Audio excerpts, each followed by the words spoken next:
It's 6:02, and we'd like to call this meeting to order, please. Thank you for coming to the monthly Brentwood School Board meeting. Tonight is Monday, December the 6th. What I'd like to do is have us stand for the Pledge of Allegiance. And Ron, if you'd like to lead us.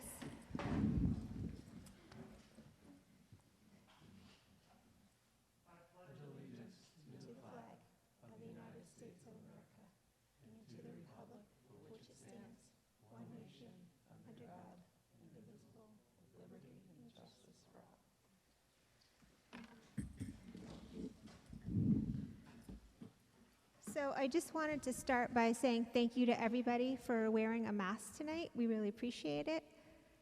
I'd like to go around the room tonight if we could, because we have no name tag and we have a visitor. So I'll start with Ron, so I don't put you on the spot. Go ahead.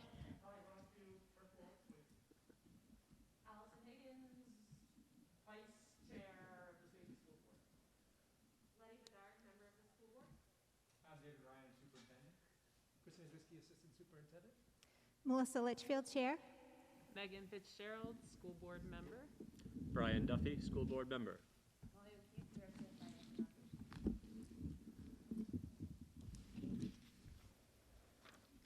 Just a reminder that we can call non-public session at any point in time. We do not anticipate going into non-public tonight, though. I also just wanted to give a reminder, please, if we could all, just at the table, keep our phones on silence, not vibrate, but silence, please. And also, just one other thing that I wanted to bring up, and that was members of the public have been getting frustrated over the past 3 or 4 meetings when they can't hear the board members speaking. And I know in that frustration, they've stood up and said, we can't hear you. So one of the board members had a great suggestion, and that was, if you can't hear us, can you just stand up? And that will alert us to the fact that you can't hear us. That way it doesn't disrupt the meeting, but we'll make a point of speaking into the microphone more clearly. Okay? Thank you. Next, we're moving on to the approval of the minutes. First is the public minutes of October the 4th. So I know we've already gone over these. Do we have anything further?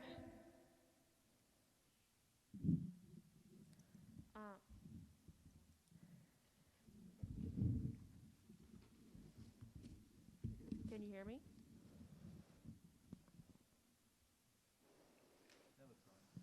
Hello?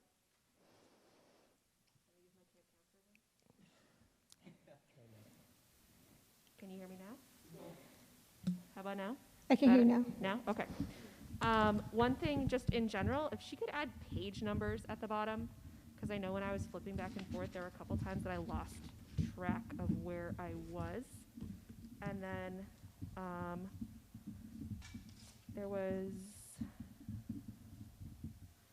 there are 2 number 7s. One says new business and one says old business.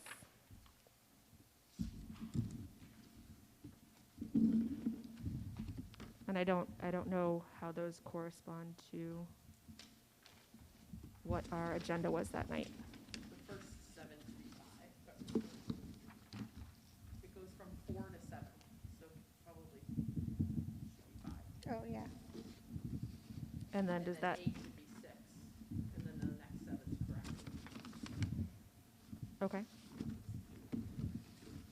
Those are my only things on that one. The only thing I had, Melissa, is so like on what was 8 and should be 6, the motion,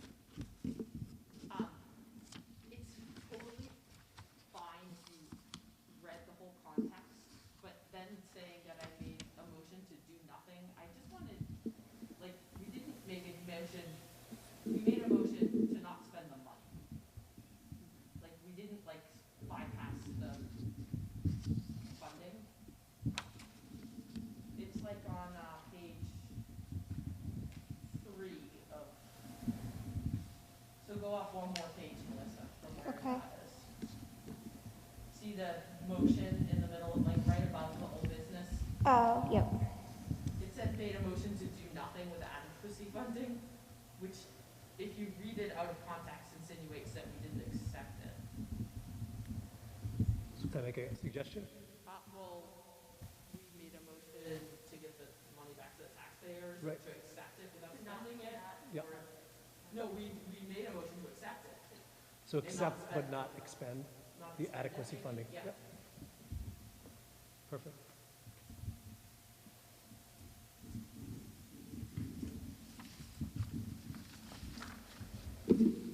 All right, do we have anything else?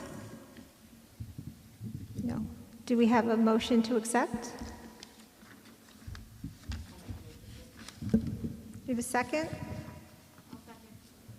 All in favor? Me as well, thank you. All right, that passes unanimous. Next, we have the public minutes from November the 1st.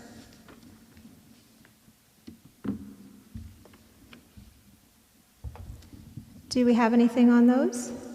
Yeah, so right before number 8,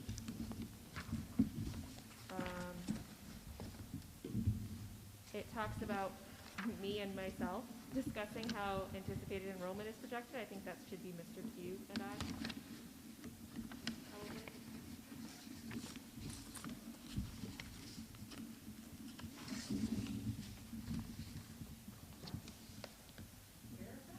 Right before number 8, right before the report from the chair. That's correct. Oh, okay. Yeah, that makes sense.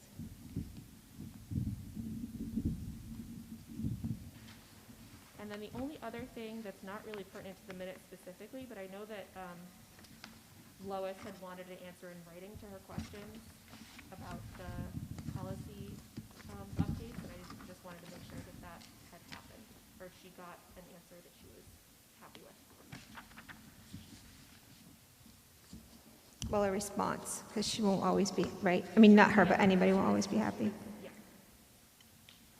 So that is, I don't know if you could see. Okay.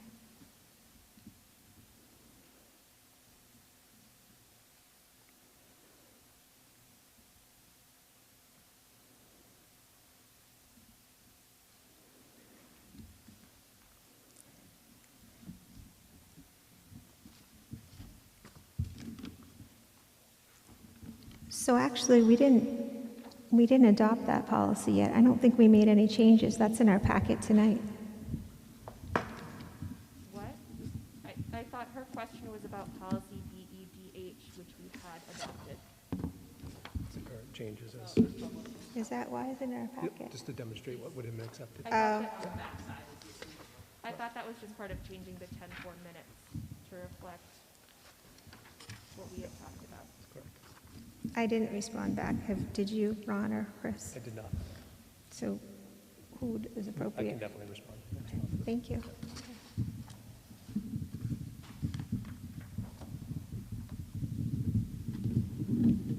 All right. Did, Most I have a couple little things, and the numbers are off in this one too.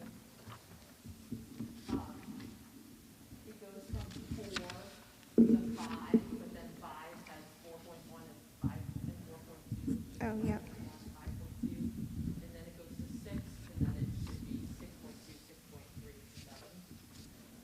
But in what would be straight up 6, when we are talking about STEAM,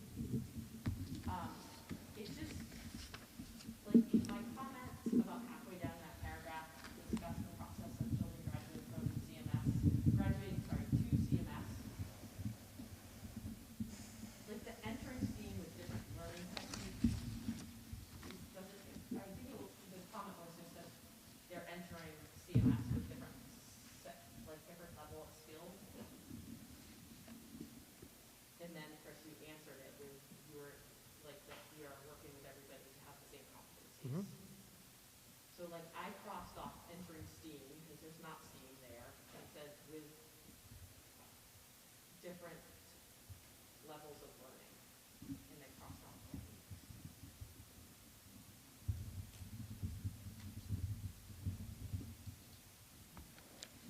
Does anybody have any concerns or comments?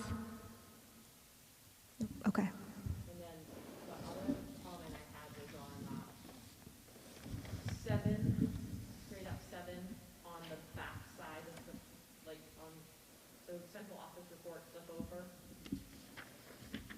And it said, Mr. Q discussed move, it's like halfway down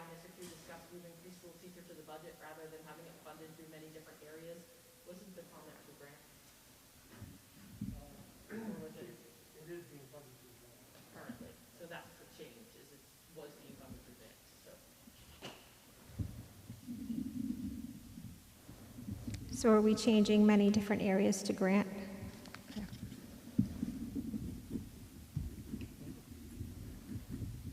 Okay, did we have anything else?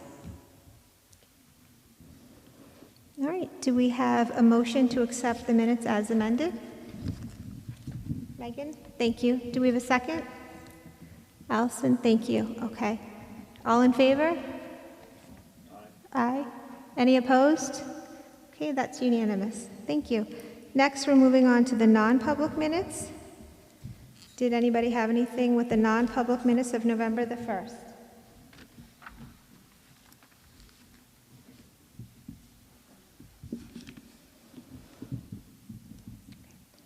Seeing as none, do I have a motion? Okay. Oh, Brian made the motion and Allison made the second. All in favor? Aye. Any opposed? No. Okay. Thank you. That's unanimous as well. Next, we are moving on to public comment. We just ask that if you have any public comment to please come up to the microphone, state your name and I believe your address at this point, and then you have 3 minutes, please.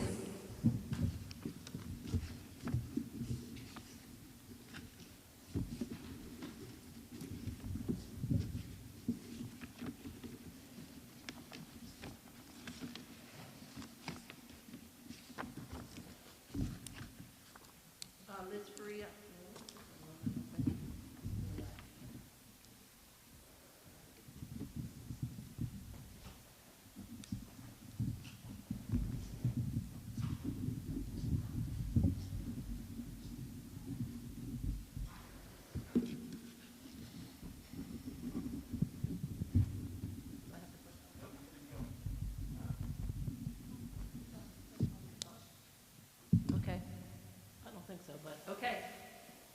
Liz Freya, South Road. I have a question, if there's any two revolutions for Cooks and Communications in next year's budget, and what line it'll be in your budget when you post it up online? Because after I realized that in 3 years, we've paid two revolutions $250,800 so far, plus travel expenses, I just wonder where it's in the budget, and is it in the budget? And I would also like to know how much was returned to the taxpayers last year in unreserved fund balance, and did you spend any of that? Besides the warrant articles that were approved.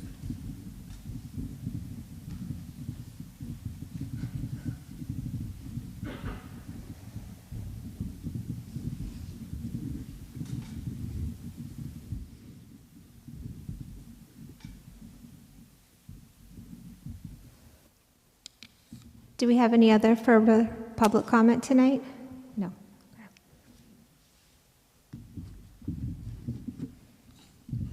So regarding two revolutions in Cookson, is that something that we're able to answer, or is that something that we need to get back to Ms. Faria?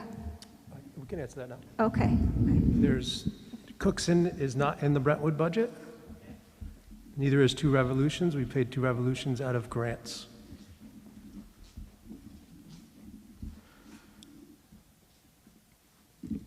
That's great. Is all of it out of grants or just our share? We paid two revs out of grants for the previous years. We haven't budgeted for it specifically. Nice, okay.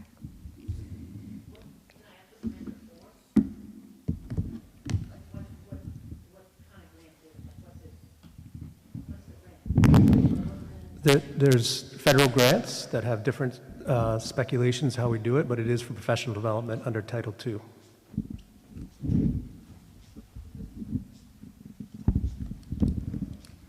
And then how much was returned to the taxpayers last year, and what we had spent besides on the warrant articles? I know you'd asked that prior. You didn't receive a response to that?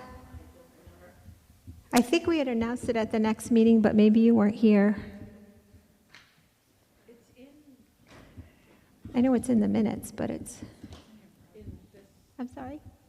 It's in our packet, it's somewhere, I just read it today. It's right here, it's always right here in your packet. So that I see, but even the additional stuff that we spent the money on. So that would be in all your minutes last year. Right, okay. So it's 225, 472, if I'm looking at correctly. Yep.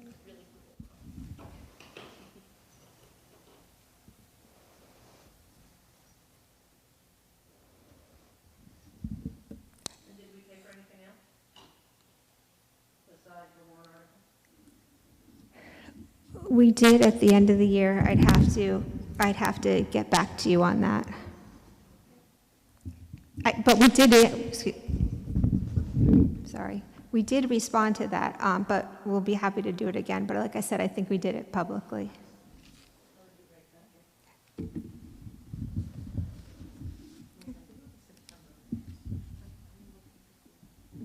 Did we meet in August, though? I feel like it was the meeting after the first one that we discussed, yeah. Right, it was a meeting in August, and then I think it happened in September.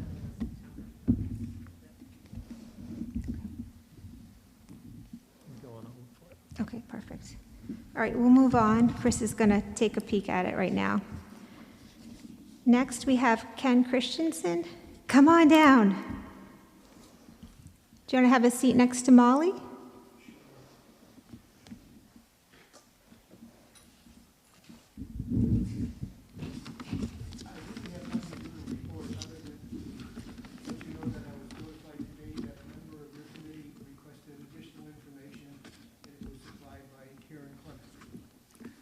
Okay.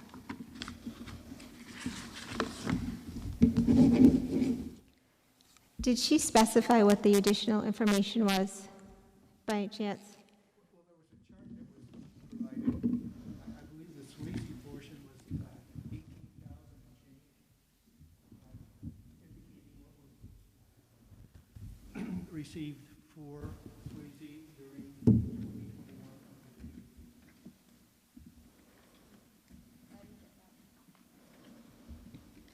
So that I requested that, I believe, October through the end of, or through now, with Karen, the end of last week, but I don't see a response. Well, I wasn't able to contact Karen today, but I will make sure that you receive everything tomorrow. Okay. I'm going to check my spam. That happens sometimes, too.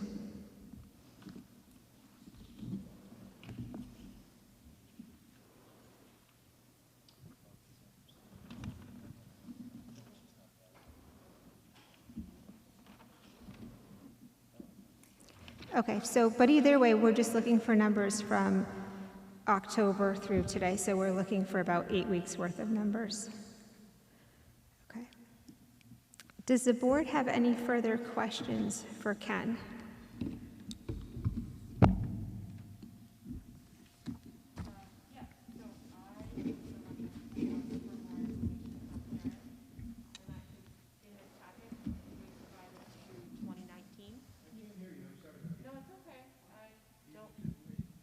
Okay. Oh, I think you all missed it. If you came in later, we just asked if you can't hear us, just stand up, and then the person knows to speak up, okay? Can you hear me now?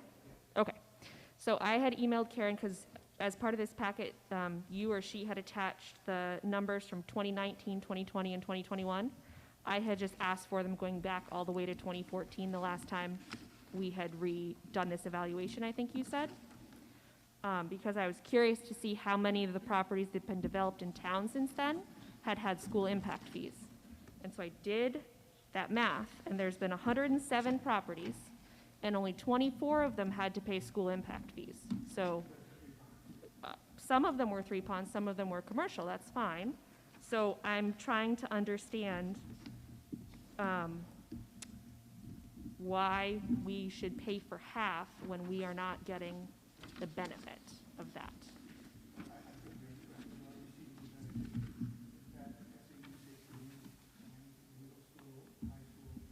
All receiving their fair portion of the impact fees. It's not strictly for Swayze, it's for the entire SAU. So we just deal with a Swayze budget here? Thank you. Oh, okay. Okay, so did you notice the bottom line of what we received? I did hear him say a number, yes. I'm just assuming that number probably outweighs what we're going to pay for our half. Just my personal opinion, I just think that we're all in this together, we're all one town. At some point, if we have developments that aren't over 55 and they do pay the impact fees, we will benefit. Okay, can I ask a different question then? So based on this fee table, the Brentwood School District for a single detached house gets $3,025 out of over 9,000, so that's a third. So the other 2/3 go to either the town or the middle or high school. We don't get half the money, I guess is what I'm saying. Even if there are developments that have to pay the fees, we don't get half the money. So what are you proposing? I'd be okay with paying a quarter or a third. You don't feel that we're nickel and diming the Board of Selectmen at this point?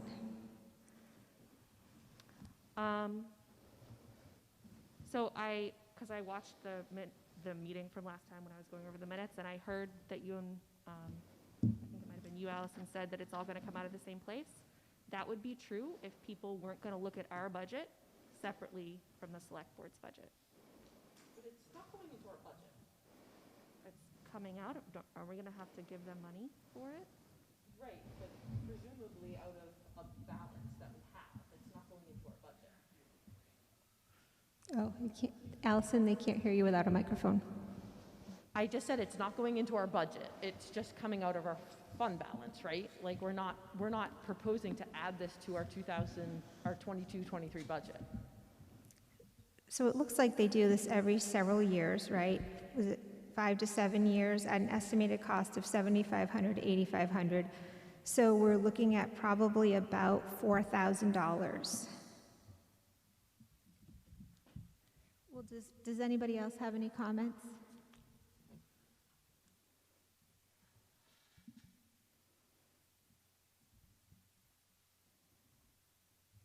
It strikes me the question is one of timing. Like the money is going to go to the town anyway. Whether we offer it as a portion of this fee right now, or it goes back to the town as part of the unexpended fund balance. I mean, I'm not super happy that the town seems to only build age-restricted housing, but it's a debate of whether we pay it now, we pay it in June, or whenever the money goes back. That's true. It's So- I would say it's an issue for the planning board too, right? Did you have anything to add, Ken? The last time I was here, one of your members suggested that we change the law. You being the elected state representative, it would start with you in the form of developing a bill. Other than that, we have no other recourse. Can I respond? It's actually in the Brentwood Code. It's not a law, where there's an exemption from the educational impact fee for age-restricted housing. So that is something that the town could decide to do, could get rid of that exemption. What you're suggesting, that every homeowner that purchases a home or a lot since 2001 over the age of 55 who have no children attending the schools should be burdened with the full approximately $9,300 in impact fees. That appears to be your suggestion? So if I could just, the impact fees are not paid by people who purchase, like they're paid by a developer that's building, so it's not saying necessarily that we want. You're absolutely right. Who Right. pays the developer? Mm-hmm. Right. Right, it gets passed on, yeah. Okay, so I just want to break it down. The over 55 development's probably an issue with the planning board, I'm assuming. And if we want to change how things currently work, I assume that would be a warrant article, right? That would be drawn up, we would vote on in March. So for right now, I'm just thinking that our boards work very well together. I know, Ken, you're a seasoned selectman, not your first term, not your first rodeo. You're coming in good faith to ask for this. In my opinion, I don't see why we wouldn't go ahead and do this. I would like to say this is my last rodeo. I know. First of all, I agree with you. Second of all, there's two things. So even with these numbers, so at $3,025 times 24 houses since 2014, that's $72,000 that the school has received in impact fees. And we're splitting hairs about the difference between like $2,600 or $4,000. It just doesn't, it doesn't seem quite honestly like it matters one way or the other, really. It doesn't seem like I don't know. I'm with you to just pay the 50%. Okay. If there's not further discussion, I'd like to go ahead and just make the motion and we'll see where it lands. Are you all comfortable with that? Okay. All right. So I'd like to make a motion for the Brentwood School Board to pay half of the estimated cost of 70, I have to pick a number though, don't I, Molly? Do I say up to? Not to exceed. Yeah. Okay, so I'll say, I don't know, not to exceed $4,250 to the Board of Selectmen for the contract with BCM Planning LLC.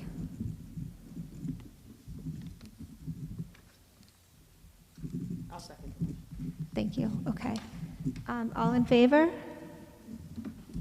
Aye. Any opposed? Okay, so 4-1. Thank you. May I just make one other comment? On Wednesday, FEMA will be holding its first Seabrook Nuclear Facility drill at about 9 o'clock. So I will be notifying both the superintendent and the principal of the instructions received from the federal FEMA folks. Okay. Thank you. Oh, thank you. Melissa, can I just say something? I know we talked about if you can't hear to stand up, but if it's hard for anybody to stand up, they can just raise their hand, just in case it's difficult for somebody to get up and down in the chair. Sure. Okay. Okay. Why did you see someone that can't? No, just in general. I'm like a Oh, lover of older adults, and sometimes it's harder for people to Okay. get up and down. So. next we have Molly with the manifests and financial. Oh, Can we yes. switch, Dr. Ryan, to do the SAU report and the communications first? No, because he's trying to get out of here in time for the game, and that's not fair. I won't take up too much of your time, I promise. Ah. This is in reference, thank you, Madam Chair. This is in reference to our ability to communicate more clearly and frequently with this board. We're asking all 7 of our school boards to help us understand what it is that they would need more of, whether that be content, the type of content, what type of clarity, the frequency, so that the SAU office, whether that be myself, Chris, Esther, anyone else that works in the office, particularly in the business office, how we can improve that. It was one of the goals in this year's evaluation process that we've shared with the evaluation committee. And this is our first of 7 meetings with boards to kind of ascertain that. So I just have 6 questions that I'd open conversation to the board for responses. I'm just simply going to record those responses. And then from there, we can build a more tailored plan for the Brentwood School Board and the SAU office, if I can be indulged by that. Excellent. So the first question is, what topics of communication from the superintendent's office do board members believe to be most important? What topics of communication from the superintendent's office do board members believe to be most important?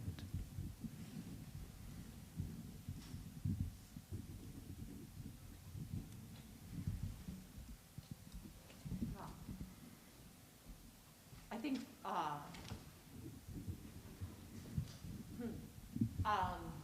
I would say, for me, like where you're going with the curriculum, like changes, like the, things like piloted, like the iReady, and to like get like good data, or to really understand the data that you're seeing, to understand how the decisions are being made.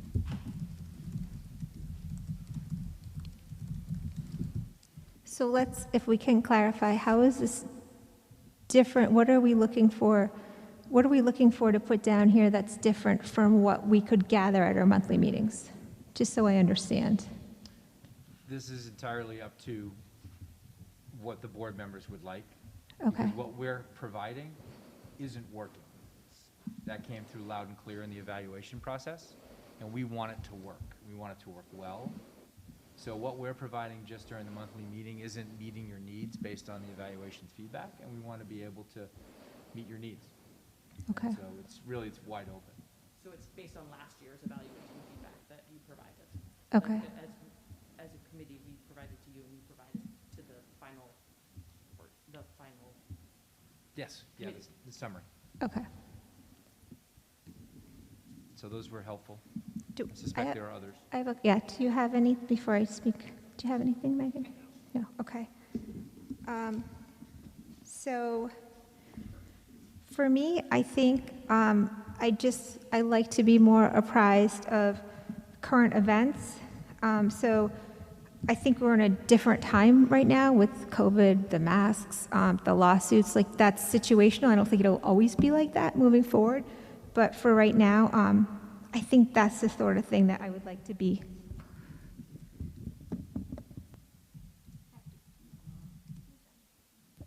Kept abreast of. For example, I don't know, if there is a lawsuit out there or there's some type of a complaint, even if it's just put out there that, hey, heads up, we have something that's going on right now, but you know what, we're not at liberty to fully discuss it. But at least we have a heads up and we know why we can't have further details as yet.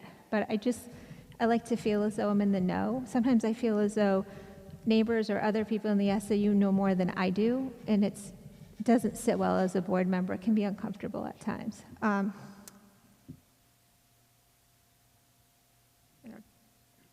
think that's it. We talked about. Well, I mean, I think that one of our comments last year was also about committee selection, and I am drawing this back to your question. But like, there are a number of times where there's not a Brentwood rep on the committee. And the committee selection happens somehow that we don't understand. And our feedback was very clear in the report last year that we think that when you're hosting like a district-wide committee, that each school board should have the freedom to select a representative. True. But I think that that would help with some of the things, even the current event things that are going on, if we had somebody sitting on a committee. Would that? I think so. I think too, this year, I think we've seen improvements even with the COVID-19, I don't know the name of the task plan, that planning committee. I know maybe some people weren't very happy about having that committee in general, but I personally really think it's been valuable. I feel like you've listened to the feedback and we're moving forward in a positive fashion in that way. I think Chris has been great. You're always available, and if we have these type of questions, he's available to answer them. So I could name a list of things that I'd like to know regarding communication, but I feel as though if I ever have those questions and I reach out, I get answers and I get them right away. So I think we're in a very good place with Chris. Good. So. I'll move on to number 2. Okay. Always with the what would you like, I'm going to ask what would you no longer like. So what are some types of communication that you have received that you consider to be less important and or not needed? And if you can provide a few examples, that would be very helpful to us.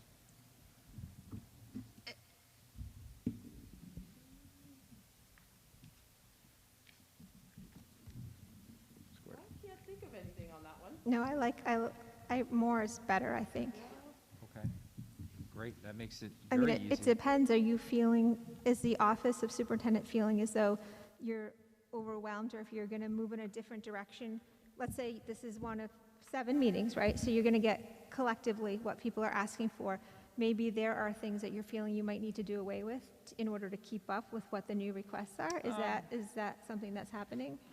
Not necessarily from a workload standpoint, but from an importance standpoint. So if there are things that we're sending to you that you're like, yeah, this is just clogging up my inbox, I don't really need this, I'd rather have this, that's kind of what we're trying to identify. But if what we're sending is useful and helpful, we'll continue with that, obviously, but also look to add in the other elements, as you've described. You're one of the few senders that actually read all the emails. Sorry, Ron.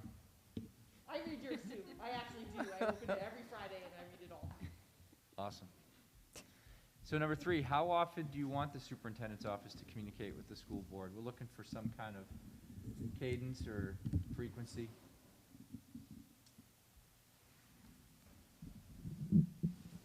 That's a really hard one to answer because I don't know how often there's going to be, like Melissa was talking about, there's these things that come up that are going to be, I don't know, it feels hard to answer because I don't know, like I don't want an email from you every week that says, everything's fine, carry on, but.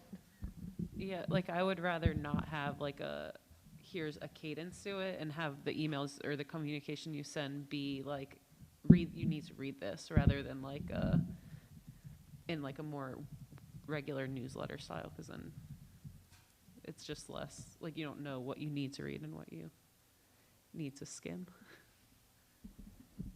Yikes. I agree with you. I think the same thing, as needed is great. I think too, in this day and age of, we have the social media out there, or even newspapers that are online, so everybody knows everything 10 minutes earlier, you know. I think just if you're able to, not that you're on the social media, but if you do get wind of something that's of concern for us, if we could have a heads up as a board even, that would be really helpful. I know there was a time where people thought, you know what, it's on social media, who cares? But there are so many people on it now, I think it's something that we need to take seriously. Great, thank you for that. The 4th is or 6 total, by the way. Number 4, what communication methods work best for members of this board? Sounds like email is working. Are there other forms other than being in person, the one-on-one, using Chris? I mean, those are all methods that we're using, but is there something we're not doing that would be helpful? For the board specifically? Yes, for this board specifically. No, I don't think so. I think I mean, we get monthly reports, and then the emails. I don't have them. What else would we do? TikToks. Fireside chats, right? So weekly Zooms, more personalized. Oh, more meetings. No, thanks. Yeah. Yeah. Okay. I don't know, how do you all feel about that as a? I think we feel like we're in a good place, but speaking for me personally, I think that if you go back and 5 out of the 7 boards say, we want this fireside chat or something like that, if it's an option for us to hop on as well, that'd be nice so that we're in the loop. But I think we're pretty happy right now with the communication. Awesome. Awesome. So the 5th one, the word transparency is consistently used in communication at all levels of the organization. What does transparency mean to this board, and what would it look like in a communications plan? So what does transparency mean to this board, the Swayze board, and what would it look like in a communications plan?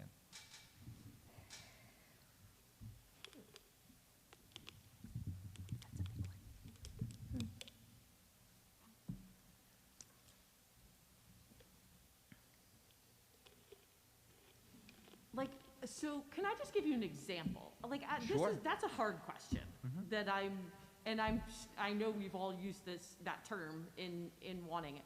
So like, in an instance where like we ask for data of anything, whether it's school performance data or like sometimes I feel, and I sent Chris an email to this, like sometimes I feel like we get data, but not quite data that we asked for. And maybe there was a good reason for that, or maybe it was better data than what we asked for. But sometimes I feel like we didn't get the data we asked for, and I don't quite know why we didn't get the data. Like if there's an ability to like code over, like the data I asked for wasn't as good as the data you're giving me, so I'm gonna give you the data you're giving me. You know, like, so like, if there's a reason that you're getting different data than what you asked for, like, just a really clear explanation as to why, I think is an example of transparency in instances that we've had occur here. And it's not that what we got, like, was necessarily bad, but you just don't really quite know because it wasn't maybe explained as well as it should have been. Sure. Even if we talked about in the past, and again, I think it's difficult, right? We're going back to last year. It's a new year now. But in the past, let's say, if you were considering starting a new committee and we felt as though Brentwood didn't, we as a group didn't decide who would be appointed to that committee, let's say we weren't comfortable with that. I think transparency as far as any new committees that might be coming down the pike, just giving us a heads up on that, knowing anything that comes out of the office, numbers or anything, just feeling really good about it, confidence in those numbers. And I'm just talking SAU office. I think, again, Chris, you've done a really good job with the transparency aspect of it all. I just think that it's not fair to bring up because I feel like it's not, I think with this board, it's not an issue. If you were to ask me to bring it up maybe with other boards, there might be examples of where I could see why the public got confused, but I don't know that I see it happening right here. So I don't know that it's appropriate to, what are your thoughts as a board? Yeah, I mean, I feel like there has been, in these meetings, there's always been like an honest, this is where we're at. There's no like, it's pretty, I don't know, wouldn't add anything. But it was once again in our report last year, right? I believe it was in our report last year that we wanted more transparency. So it was directly from this board. So just because I want to give, like, right, like this is part of. Do you remember the examples from last? Because we did this in May, so, and it's, like I said, it's a new year, things are different. I mean, I think like just in general for me, it's not even just the data, just like, I would rather have like the good, the bad, and the ugly in full disclosures. Like, to me, like our job is to help, right, Ron and help the school be the best that they can be. And in order to do that, like or the district to be the best that they can be, in order to do that, to get the money that you need or to get the resources that you need, like sometimes like there should be negative, like not negative feedback, but like say this isn't working. Like we need to readjust and we need to do this and we need you to support us through this way. But I do in general feel like reports are always like we're awesome and we're perfect and nothing needs to be changed. And I don't think that that's actually how everybody feels, but I feel like in the communication that it sometimes looks that way. I don't know, I mean. That's helpful. I think too, for me, when I've brought up several times, where does DEIJ fall? For example, it was within the co-op budget, but is it really in the elementary school level at this time? For example, because Ms. Gallo was on the, she was one of the panelists, right? So you ask that and you ask that, and I'm hearing, no, not yet. And then when we have someone from the public stand up and say, overall, over 200 and something thousand has been spent, or this is happening, it makes me crazy when I feel surprised or blindsided, or I feel like I look foolish. But it's very helpful when you hear someone, and especially answering on the spot, thank you, it's very helpful to hear, we did it through grants. Okay, good, so it wasn't in our budget, and we were open and upfront with the public from the get-go, so I can move forward with this year's budget with confidence, if that makes sense. Yeah. Super helpful. And the last one is, are there other aspects of communication that board members would like to share that can be considered for this plan? So basically, it's the what else question. What else would you like to see that I didn't ask about? What are some other suggestions? And of course, this is going on for a month between now and January 5th. We'll be meeting with boards, so there's time to kind of send, like in 2 weeks, if you have this aha moment where something happens and the communication was either just what you wanted or not what you wanted. You're like, oh yeah, that sparked, this is what I meant when. So maybe that can be reserved for this particular question. But are there other aspects of communication that board members would like to share that can be considered for this plan? Because we want to tailor a plan specifically for Swayze to ensure that you're getting what you asked for. Because what you asked for may be different from what the co-op or Newfields asked for. And we want to meet everybody's needs. So, and I do think, I do have the goals with me tonight that I was going to share with you all. I know that's what's tough. I wish we had done that first. But. I know. I do have them all with me, and so my plan was going to be to share their goals with you and the calendar was that, so December 6th, present the goals, and then on January 3rd, which is before your last meeting, so we'll have opportunity between the 3rd and the 5th to get you anything else. Okay. That we would review and then discuss any feedback that we have done. And so we will meet the January 5th. We will get back to you. So, And we'll give you a blank copy of these questions as well for your packet, so you can Perfect. refer to them, and they'll be in the minutes. is this very specific to what the Brentwood board members are looking for, or is this include what the Brentwood public is looking to see as well? This is for the Brentwood Board. Okay, just want to make sure. Will there be another one for the public? So through our communications plan, after these goals are developed, you'll hear from Allison. The goal is to create community stakeholder groups to involve the public in developing what the communication plan is going to be. So asking the public, what is it that you need? Very similar to what we're doing now. Okay, that was going to be my question. And could they be held at the local level, or is that, Oh, yes. I mean, each, okay. Yeah, so we'll be looking to use more later in the spring, use board time to be able to do that. Okay, thanks. Do we have any other comments for David? Wonderful. Thank you very much. You're welcome. I appreciate it. I wish you a very expedient meeting this evening. You're in good hands. Because why? What do we have at Lots of 8:20? school nights. Right, yeah. And you're in great hands with Molly, because she's going to fire through financials right now. Perfect. Thank you. Thank you. Molly, I'm sorry for just one second. Did you find the answers for Liz or not yet?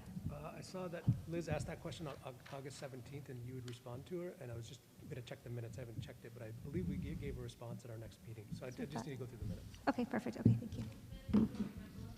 So you asked back in August 17th, Liz. Melissa said she would respond to you, and I believe we responded at the next meeting. I just haven't had a chance to go through. I know we did talk about it, and it is what we purchased from unreserved fund balance. It is in one of the minutes. I just got to find the date to that.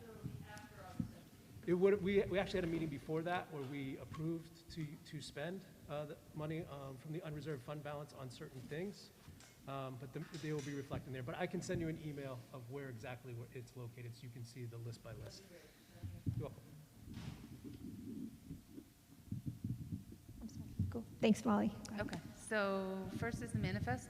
So I did bring the manifest in that little blue folder right there, if you guys want to finish signing them and then pass them back this way. That would be great. So included in your board pack was a current year financial. Expenses did rise $19,483 from last month. Now that is just general expenses. We did see a few areas where you're going to see negative expense, and what that is expense being relieved because it was covered by a grant or reimbursement from Kensington in the case of our preschool. The largest encumbrance was related to the special ed transportation, and then we just did some encumbrance adjustments in other areas. Did anybody have any questions on the items purchased or the adjustments made? I apologize if you had said this last month, but what was the flooring? The flooring? The plant, operation of plant? Oh, the KDU flooring? Ron, I don't know if you want to talk to that. Yeah, we have one classroom that still is carpet. We did too, we covered that, sorry, yes, okay.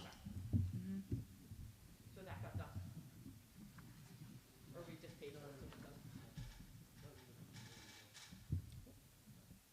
But we had a bill related to it.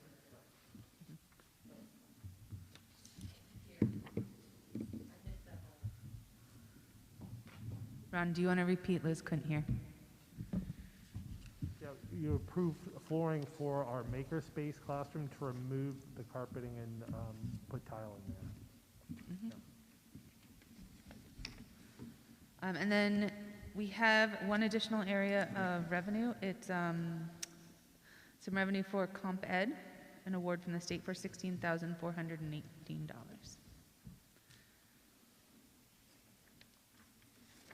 Did anybody have any questions? I do. I'm just back on the special ed bus. Is that under 1210 under special education? No, it's towards the back. It's right next to first student. It is the top of page 6, and that's us encumbering the amount of money.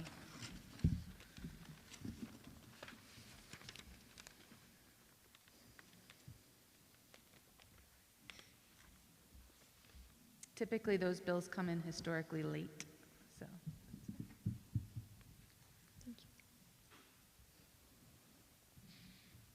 Do you, you might not know this, I'm just curious. Do we typically have this high of an unreserved fund balance this time of the year? Because I know you try to put in encumbrances Yeah. as soon as possible. It just seems high, but it could be typically like that, and I'm forgetting. I'd have to check back, but I would say yes, I would expect it to be high this time of year because we still haven't built all the encumbrances and we have actuals grow each and every month. So we only encumber what we know today, and there's a lot we don't know. Okay.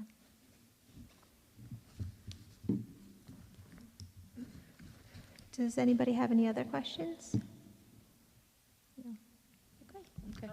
Can I just ask a question about Yeah. the grant letter that was in the packet? Is that part of this or part of the next? Okay. It's part So of the does that mean that we are like second in line for the seed money? Okay.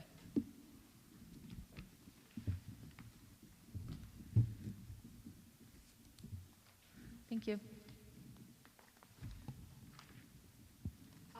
Molly, I have a question, not so much like questioning the budget, but just questioning as we move forward to next year's budget on the food services. Yep. So, I don't know, do you want me to ask these now, or should I wait? Yeah, okay, so, I just, remind me why the director's salary, why it wasn't budgeted there? Was that just because the director's salary was the warrant article? No, so are you talking about the? On page 7, like 2560. Yeah, 2560.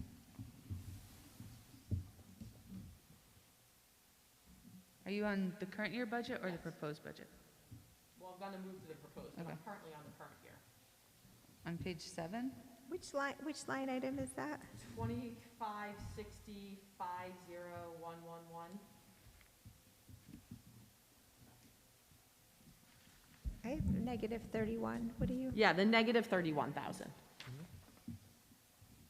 Because that's what we pay currently. Before, the director's salary was what, the portion we paid for Jean Pierce to oversee. And so we accommodated that with the warrant article. Correct. Okay, all right. For the overall program, that was the. Okay. Yeah. And then, so I just wanted to, so the other thing that I had questions about, so it looks like, so on the food line, it looks like if you just like do the math, that we are running like just slightly under budget on a monthly basis on food, like close enough to normal, but like slightly under budget. But I just, like, I didn't understand, like, there was like a $5,000 ad, so on this top page,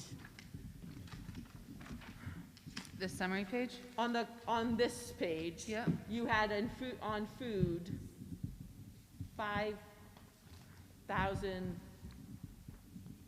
5,141.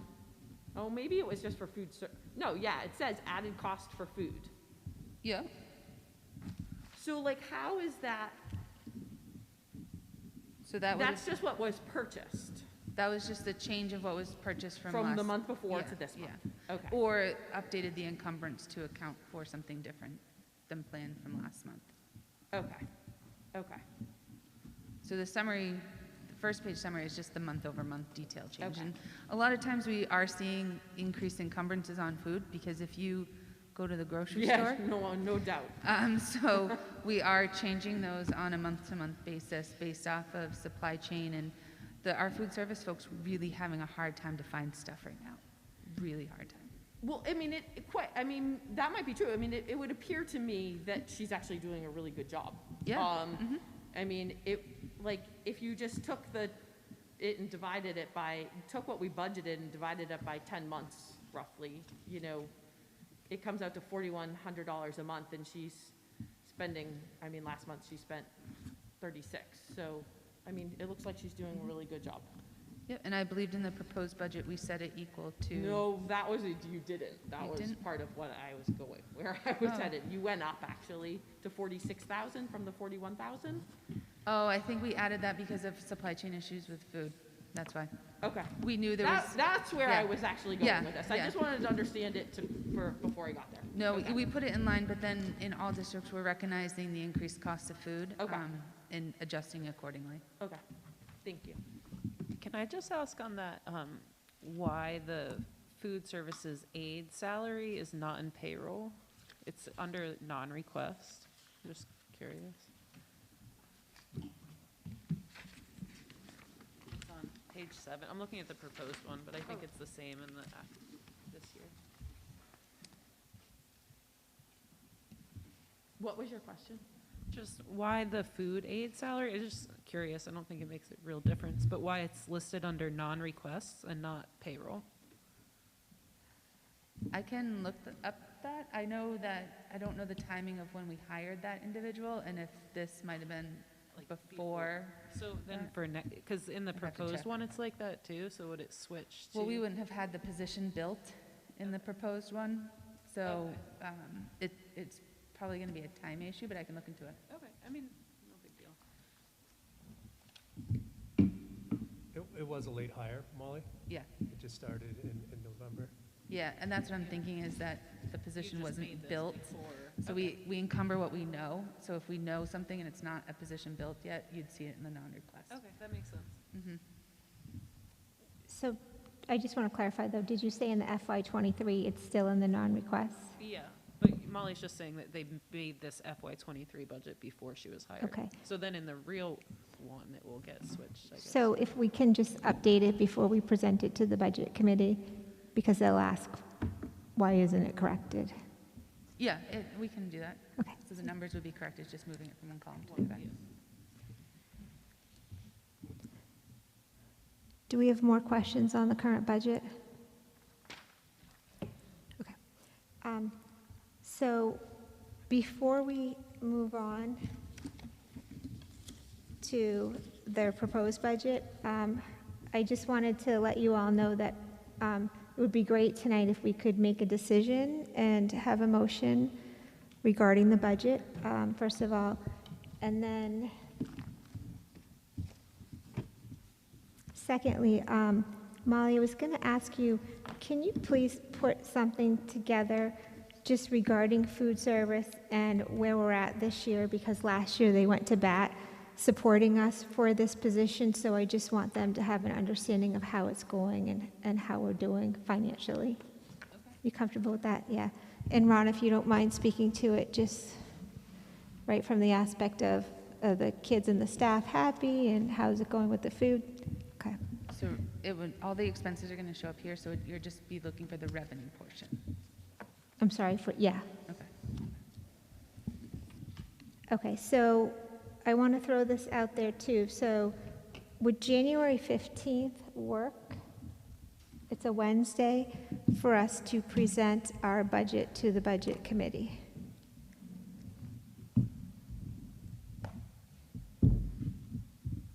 January 15th is a Saturday. Ah. So does that not work?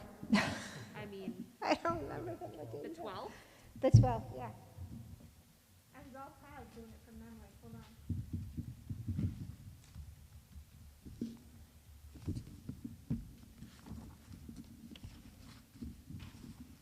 That would be much preferred over the 19th. The 12th would be difficult for Molly and I. Oh, do you have another meeting? She has East Kingston and Kensington, and I have Kensington. Okay. That takes care of that.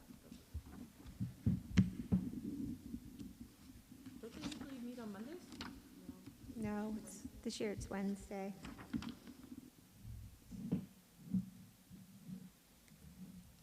I don't know if the 19th is too late, but would you be able to do it on the 19th?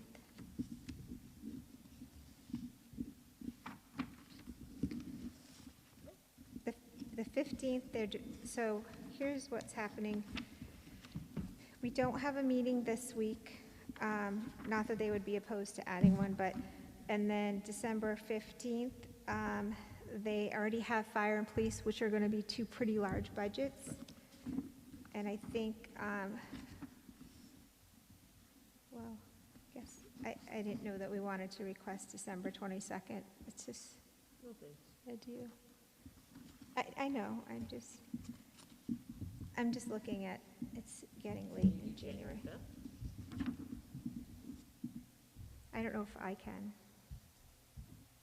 I cannot, Okay. the 19th, though I can. Okay, so we just need to be prepared with warrant articles that night as well. I was hoping Michelle would be here so we could bounce it off her. Okay. Did you say a date? I'm just gonna look for the 19th, so for the Okay. 19th. Please, yeah. Is And that 6 o'clock? 6:30. And could we please run it by, I can too, unless you want to, we want to run it by Rusty as well. Molly, does that work for you? Yeah, we have Stratum that night, but Michelle could go to Stratum and I can come with you guys.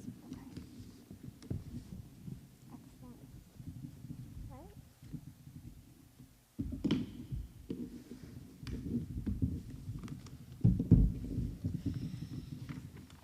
So do we want to? Melissa, can I ask a question about that meeting though? Yeah. That, like, it seems like in the past, like, we've all gone there ready to support and answer questions or whatever, and they don't have the information.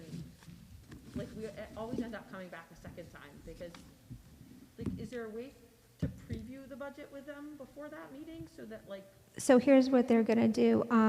They're going to dedicate, the plan was for them, I don't know what will happen with this date, but the plan was for them to dedicate one evening specifically to Swayze. I would assume maybe they would have to vote on it that night because it's getting so late. I have to double check with them. But that being said, when I was thinking it was the 12th, the plan was for me within a couple days after the new year was to get the budget to them. And then within a few days, they were going to get back to the chair with any questions that they had, at which point we were going to get together with responses and send them so they would have it in time for our meeting. So that's the plan. I don't know what will happen with the 19th, but I'm assuming something similar. I wasn't overly concerned this year, just, no, I know, You know. but it tends to, it seems like most years that, so what you've just proposed would solve it. yeah.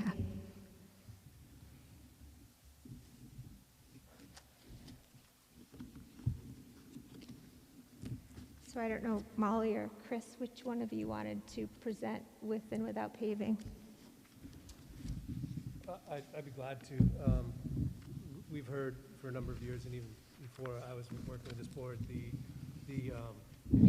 the pavement of Swayze School. And so with the budget being where it's at, we delivered two budgets to you, one with the cost of $156,500 for paving to be done, and that would be done. That would cover all of your paving and striping for Swayze Central School.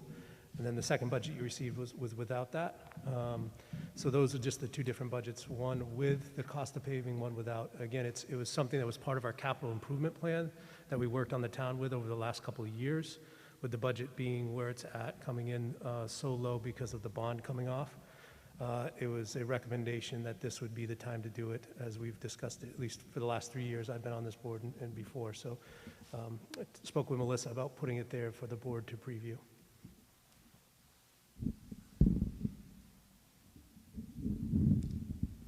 I personally love that it's in the budget because for Ron, and I think you, Chris, whoever the assistant was at the time, have been on the receiving end of getting photographs from me of how dangerous the driveway's been. But either way, it looks as though even with the paving, we're still presenting a decrease of 4.27%. So if it had swayed things a little bit differently, we talked about doing a warrant article, which we still could do, But I think personally it's a safety issue, and it makes sense to put it in the budget this year because it is still a very large decrease.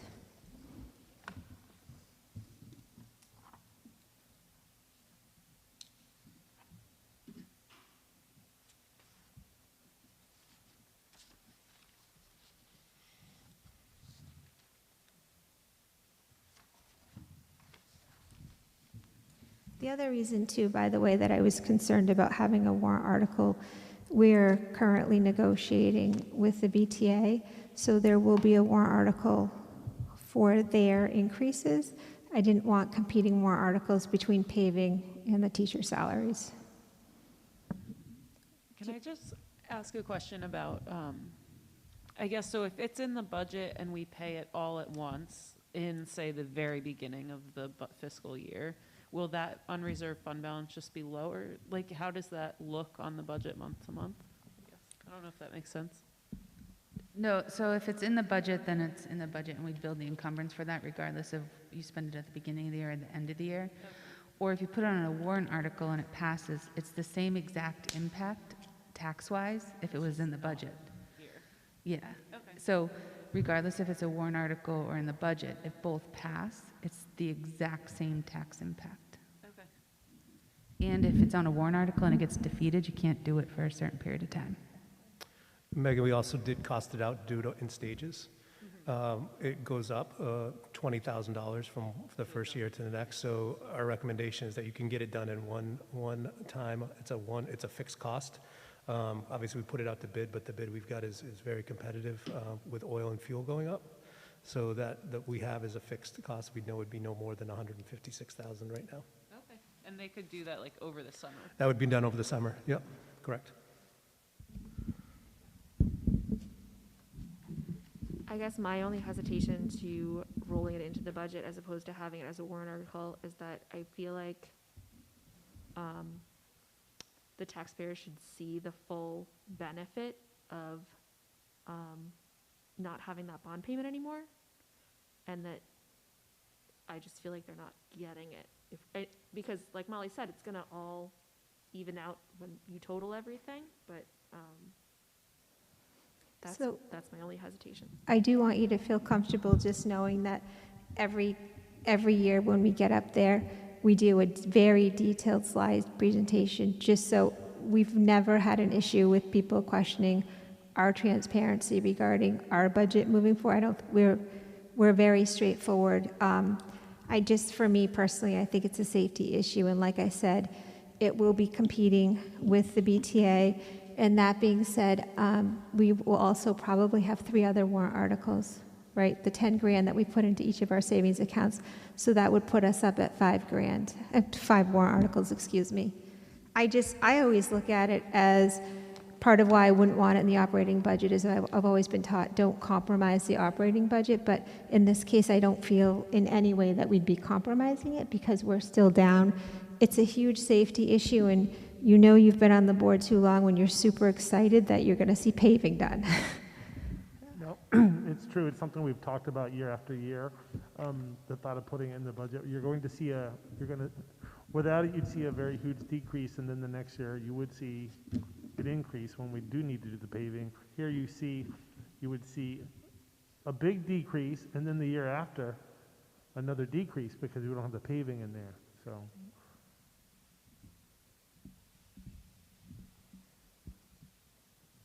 I just would say, like, we've been talking about this for a lot of years, and it always seemed like totally unfathomable how we would pay for it. Unattainable, right? It really Yeah. was unattainable. Yeah. So the fact that like we have a place where it is attainable without impacting like our budget significantly I think is a really positive thing. I think that if we pass that opportunity up personally, that we could go another 5 or 10 years of dragging our feet on it. Exactly. I agree. Do we have other questions or discussion about the budgets? I did have, do you have questions? Yeah, but I need You to go first. No, I need to gather them first. Well, I like went through and wrote notes, and then I went back to the blue sheet from last time and checked off my notes that had already been answered, but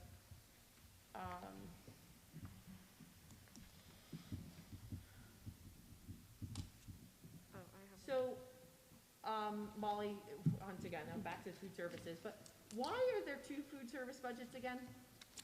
So the one that's in the general funds, the one that starts with a 10, is your projected food service loss. And that's when, because your food service fund cannot operate at a loss. And so that would be the expenses greater than the revenue. The $6,000 one? Yes. Where is that? On the bottom of page 6. It's separate, it's like above, it's above the regular, it's above the debt services. Page 6. Yeah. So at the end of every year, you have to transfer whatever loss your food service fund has into the general fund.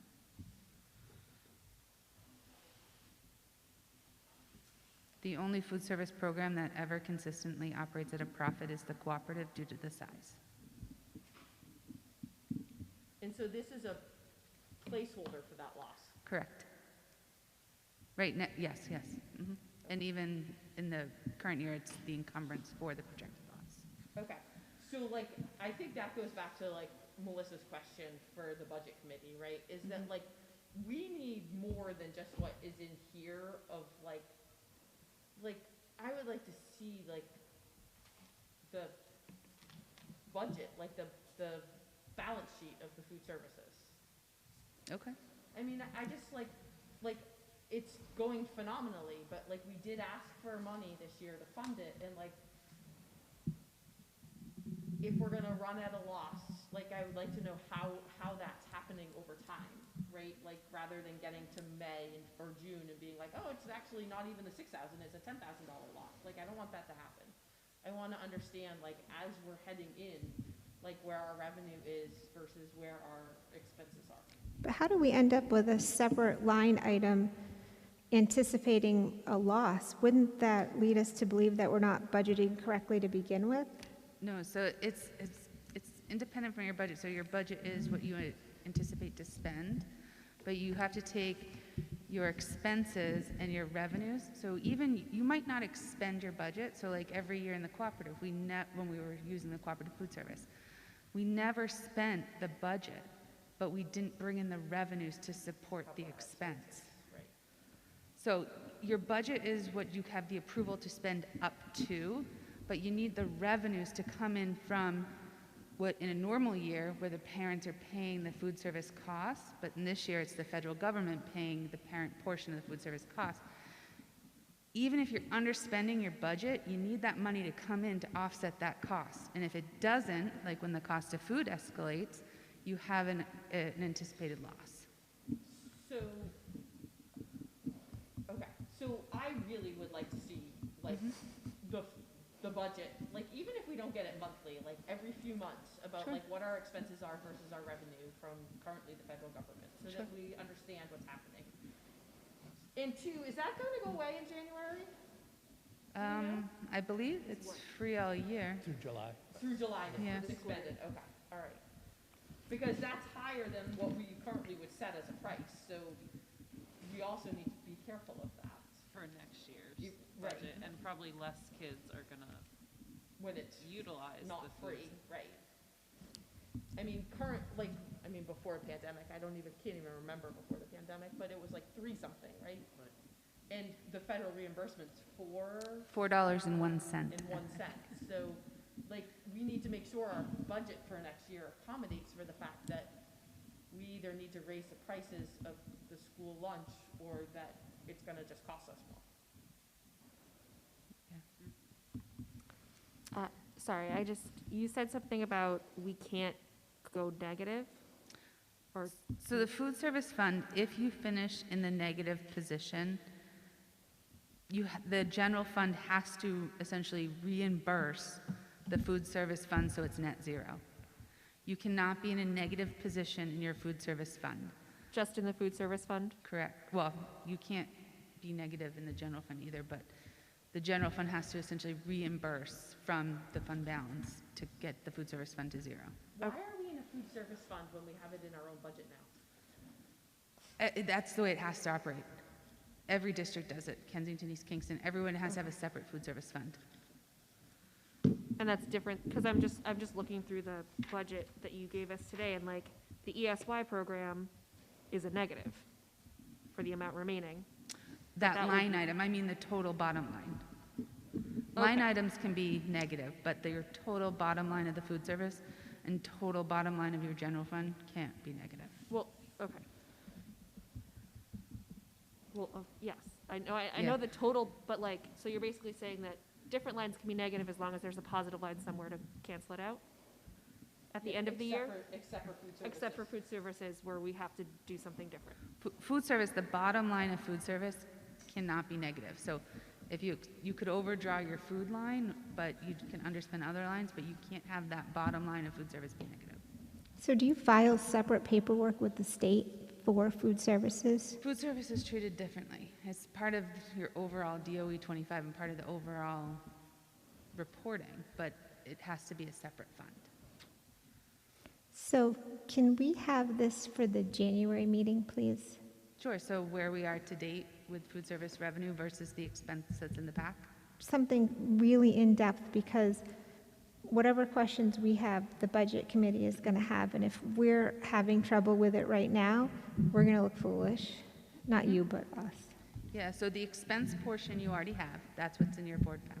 But we want to have it all neatly in Yep. in and one so- page. Yep, on one so we'll page. get the revenue and we'll present that as one package.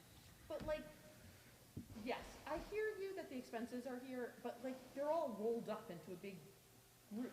Like, somewhere there has to be, like, more data that is being fed into this report. Yeah, there's definitely multiple things that go into each of the lines. Is that what you're asking? Yes. Like, you want to see all the bills that go into the food services food line. Is that what you're saying? Yeah, like, Well, in the food line, it says, the food, I But- don't know. no, but it's $43,000 already expended with $50,000 encumbered, remaining a balance in the budget of 47,000, where, January 20th is halfway through the year. So we're about a month away from that. So it looks like we're in good shape if that total budget for food service is 141,000. Yeah, we're in good shape budget-wise, and then we'll just bounce the revenue against that to see total position-wise where we're at.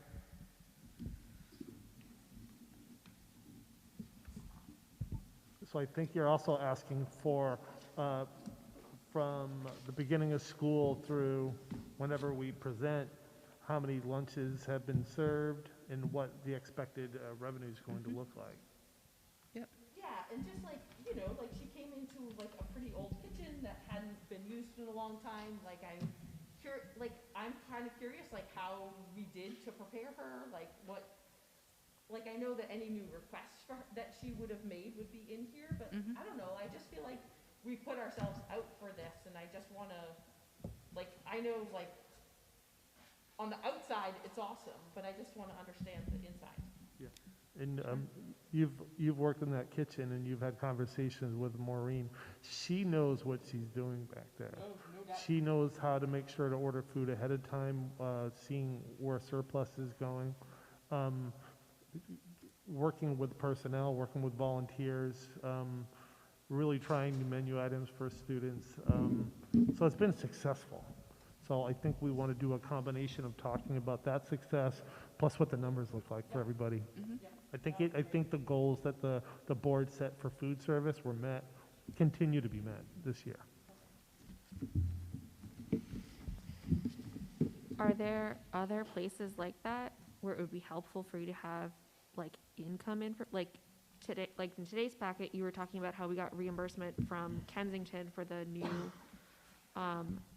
preschool teacher. Is that, Melissa, is that helpful? Like, because I know that in theory, we just look at the one side of the budget, but I know some of these things are offset by expected incomes that we're gonna have, right?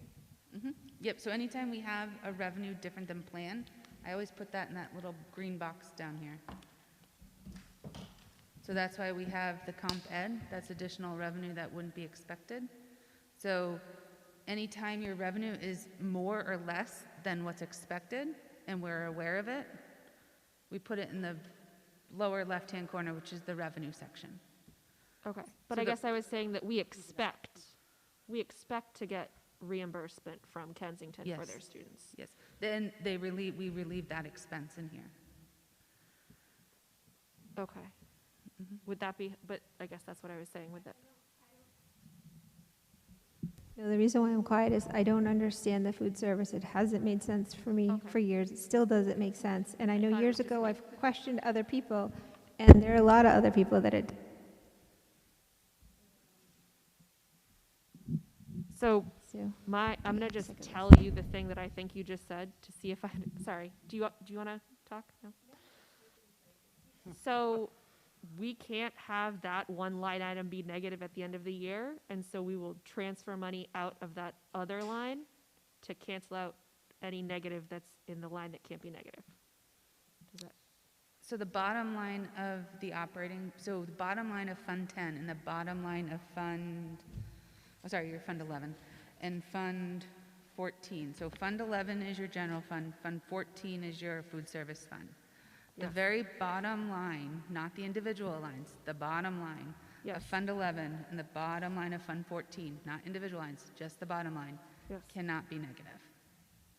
Yes, so if right before the end of the school year, the bottom line of Fund 14 is a negative number, you're gonna transfer $6,000 or whatever you need to make that be zero. Correct. I, And so it shows as expense in the general fund to reimburse the food service fund. so I now understand what is happening, and it sounds like because that is that is the way that a food fund has to be set up. Yes. Okay.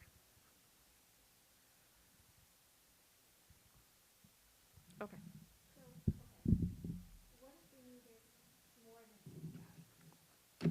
Then we would do more than 6,000. So So, right now, it's just our best guess at this Then point that in line time. would be negative, but that's okay. Because it's not that one place. but we that need to can't be. have that line. We can't just transfer it out of the general fund.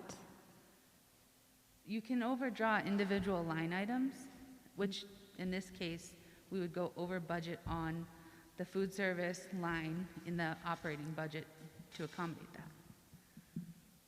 It's just your very, very bottom line that all the individual lines up to can't be negative. You can overdraw individual lines. No, I get Yeah. all that. I get it. I just don't get the part about how we budget for food service, but yet we budget extra money because every year we know we're going to fall in the negative. I find it confusing, but if the rest of the board gets it, I get it, and I'm okay with moving on. I don't understand why it's like that, but I now understand the mechanism that it happens by. So it's like that though because all of the costs of food service include salaries and benefits and food and trays and all of that costs more than we make on the lunches that we sell. Correct. You Because either the need- lunches cost $3 and something cents per meal, and we only have 180 something, I didn't look in here, students. And so even we don't make enough on the lunches because we're not charging parents and families we would have to like charge an amount that would exclude families and children from eating In theory, lunch. with a $4 reimbursement this year, we might be closer.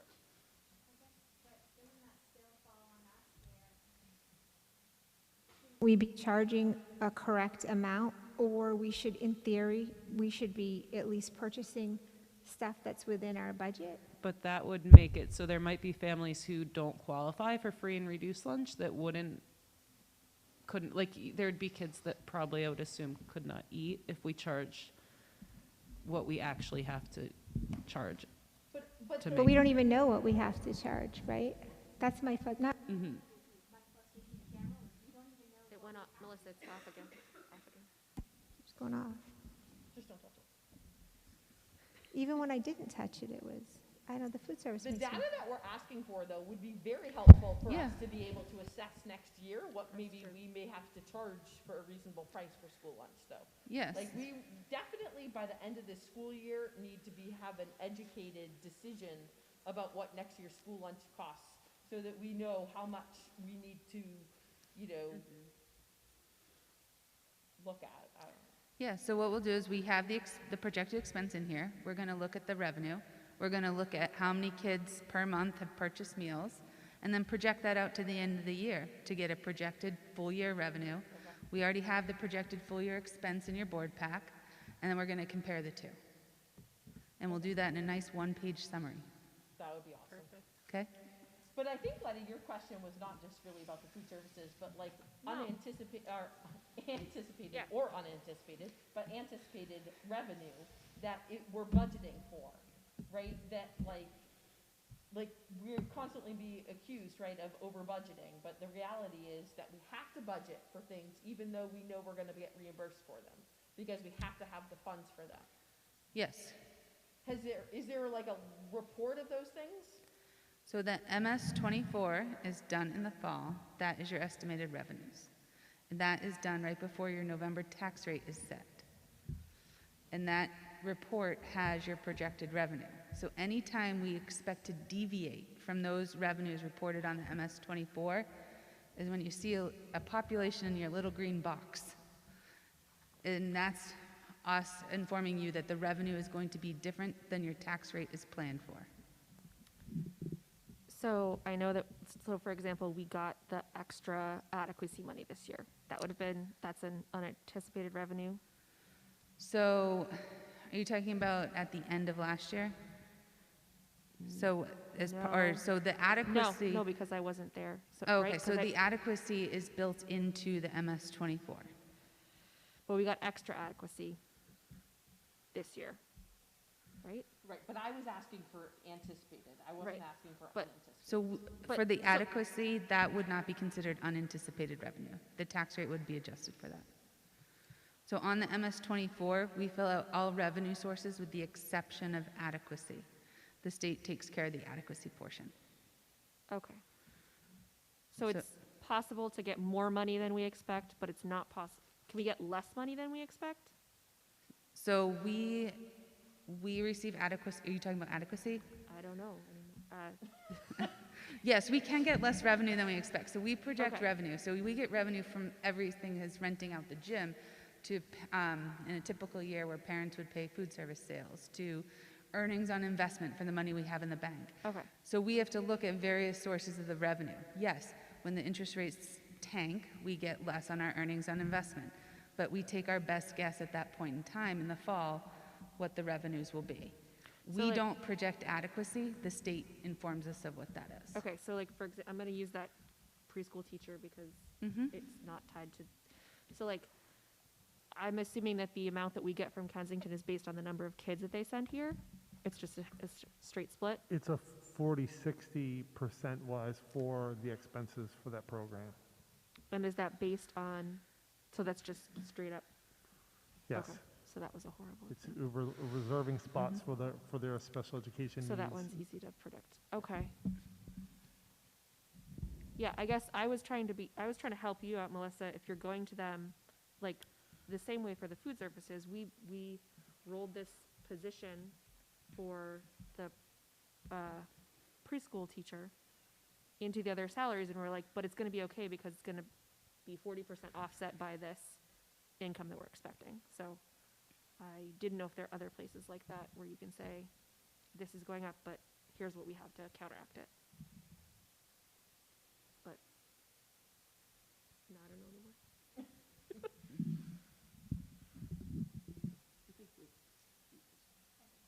Just one thing. So, because we had talked about it last meeting, dropping the mentor salaries line down to just one mentor salary, because you're not expecting any for next year, but you want to have one, or are you expecting some now? For sure, we need to leave some funds in there with the paraprofessional contract.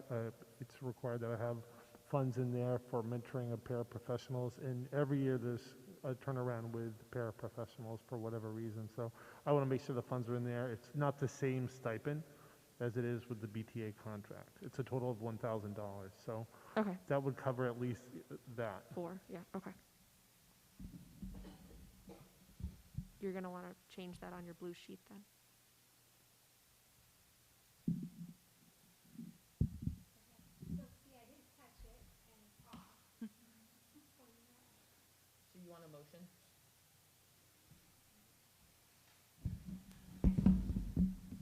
I make a motion to pass the 23 proposed budget with paving for a total of, The where's the third total? column in. $5,919,913.66 for a total budget change of negative 4.27. Do we have a second? Thank you, Megan. Okay. All those in favor? Okay, great.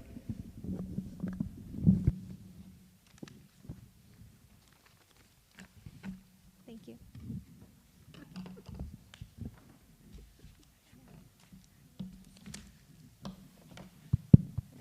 So this is passed unanimously. All right, so next, just if we could move on to the 3 warrant articles. Typically, we try to put 10 grand into each of the trust funds every year, right? Special education, maintenance, and safety and security. So if we're fine with that, could I have a motion, please? Can you No. tell me what the, I just want to know what the existing balances are. They're on the sheet that she gave you, that, you know, that has, yeah. Thank you. So maintenance is 134,358, special ed is 133,381, and safety and security is 34,932. And our goal for special ed has always been 250,000, right? Yep. That was gonna be my question, thank you. Excellent. Do we have a motion? I make a motion to have the 3 warrant, what did you say, 10 each? Yes, please. Make a motion to put 10,000 of the overage. Yeah, reserve fund balance into maintenance, special ed, and safety and security. And is that the order that you want, or do you want maintenance, special ed, or do you want special ed, then maintenance? The order determines how they're funded, so if there's not enough money, it goes in the order of the warrant articles. All right, special ed, then maintenance, then safety and security. Perfect. Do I have a second? Brian, thank you. All in favor? Aye. Aye. Any opposed? No. Excellent. Passes unanimously. Great, thank you. Okay, next is the grant application and letter. So at the last meeting, we had talked about one of the projects doing all the air exchanges that have been outdated. It's part of our projects. Melissa asked and actually provided from state that there was an application, a seed application, and the turnaround time was about a week, but we did apply for it. We are second in line, so if the other school does not accept it, because you do have to pay 20%, it's funded at 80%, then we would be the next application. We did work. It will cause some scheduling because it has to be completed by the end of the school year, June timeframe. We have it in the letter.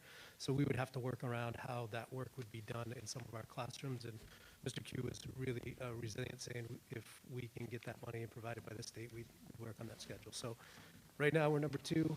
If it does pass, we'll come back and let you know what that plan would look like in the timeline and how we would schedule it. That was a really short turnaround time, so thank you. Thank you so much. Okay. Do you need Molly for the SAU report? I do not. Hi, Molly, thank you. Thank you, Molly. Molly, did you notice that you're higher up in the agenda? I like that, thank you. You're welcome. It wasn't Chris, by the way. Just highlight, this will kind of cover the COVID communication as well. Again, we're meeting every Wednesday, half hour from everyone in the SAU to give input to the SAU, specifically Dr. Ryan, on COVID communication. Obviously, things haven't changed with masking or masking guidelines, but a very well-detailed plan is in order if numbers start to come down. So that has been very fruitful meetings. Also with that, we will start on Friday with our Sas testing. That's the asymptomatic testing that parents opted their children into. There's about 360 students across the SAU that have opted into that, and about 110 staff members that are opted into that, and that number can grow, so parents can opt in at any time. Also, we are taking part of the By Next Now testing for those students that do have symptoms and how we can support them. So really support the work from Ms. Riska and Dr. Bennett at the SAU to support our nurses in that work. In regards to learning and instructional resources, this summer we had a large summer Institute on Student-Driven Assessment. I'm really excited to report that we've had over 70 educators across the SAU that are staying engaged. They meet once a month to continue to work on what student-driven assessments, and I think we saw some of the fruit of that labor at our last board meeting from student-led conferences and presentations of learning and portfolio defenses. So each school took a different approach, but that's where they've come to, and they actually in December, next week, I believe, they'll do a celebration of learning with their peers to talk about what they've learned and sharing out. And we'd also ask them to present in March. So it's really nice to see our teachers learning, our administrators learning together as a cohort, and then sharing it out to other schools. So that model's been really successful. So I wanted to make sure that we highlighted that as well. And the other one, we been talking about math and math instruction, and all of our schools are K-8 are working with a math instructor. Close to 40 hours of training that they'll have gotten over the course of the year on best practices in math instruction from 2 different consultants that we're working with. But again, the focus in SAU 16 is supporting our students with math and supporting them, our teachers, on the best practices to really transfer that knowledge and skills as they grow from year to year. And then the last part, which just to highlight, is that last week SAU 16 partnered with 3 other SAUs. We were invited to host a roundtable discussion at the Kristen McCullough Technology Conference, which is a statewide conference. So we presented on best practices and on how we're using ESSER funds, equity in education, and then what the future will bring. So we were picked out as a highlight school district to present. We had at that presentation, there was over 30 people in attendance to hear our presentation. So good things happening and continuously learning. Any questions? All right, thank you.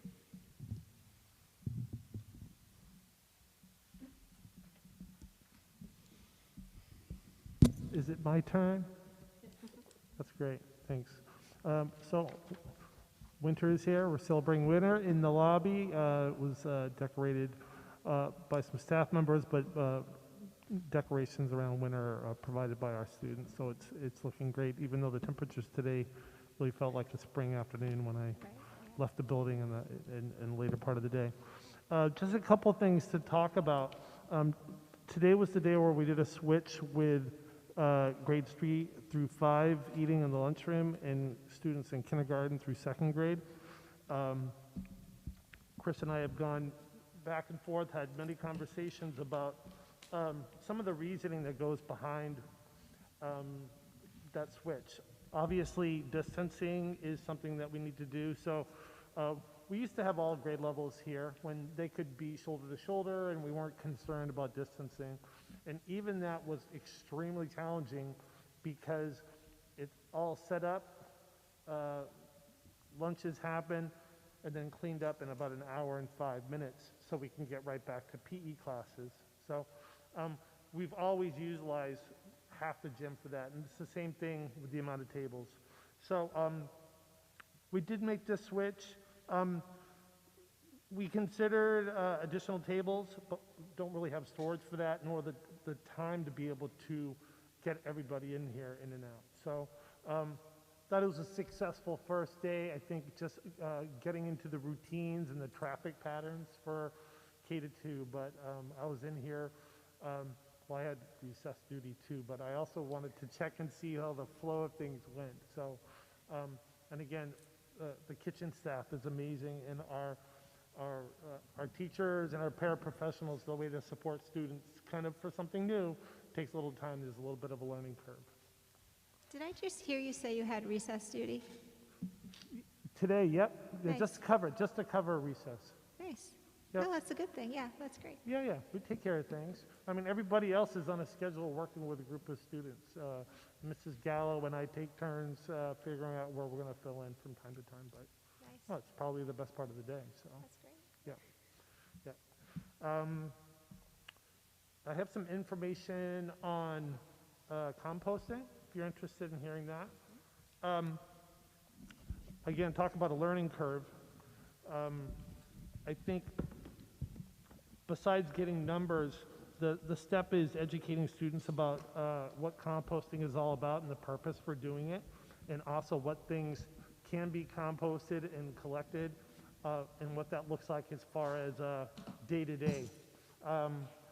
Mr. Fox Composting is out of York, Maine, so I spoke to someone over there.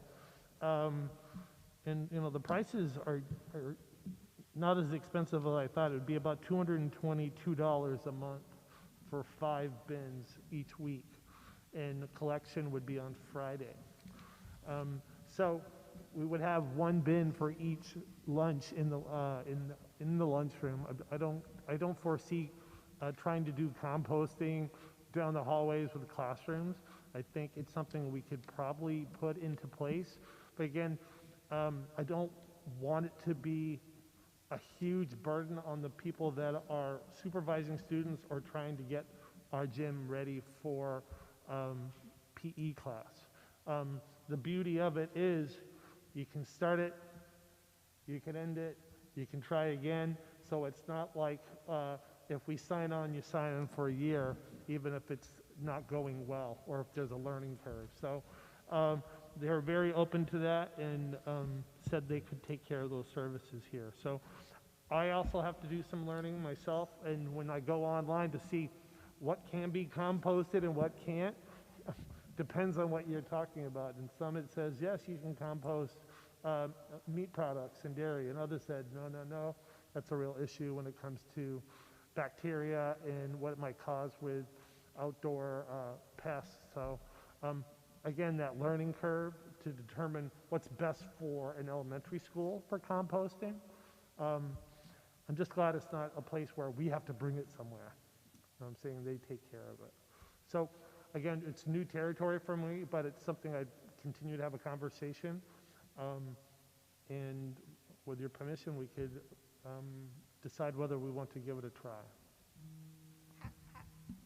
It's critical. That's my alarm, sorry. How does the head of the cafeteria, how does she feel about it? Not real popular. That was my concern, because I know in the past we've had issues. Yeah, where she's worried little about guests- that aspect with it bringing pests from the outside. I talked to them about it. They said just securing it and being outside. And I'm sure the wintertime is probably not as, wouldn't cause as many issues as it would in the spring.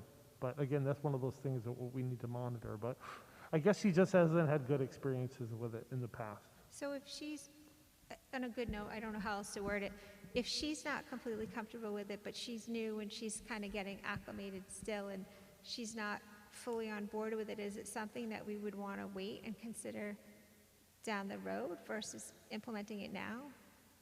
Yes or no? That was my original thought. I've asked Chris if I could talk to other schools that are composting within the SAU, and currently no schools are composting in the SAU.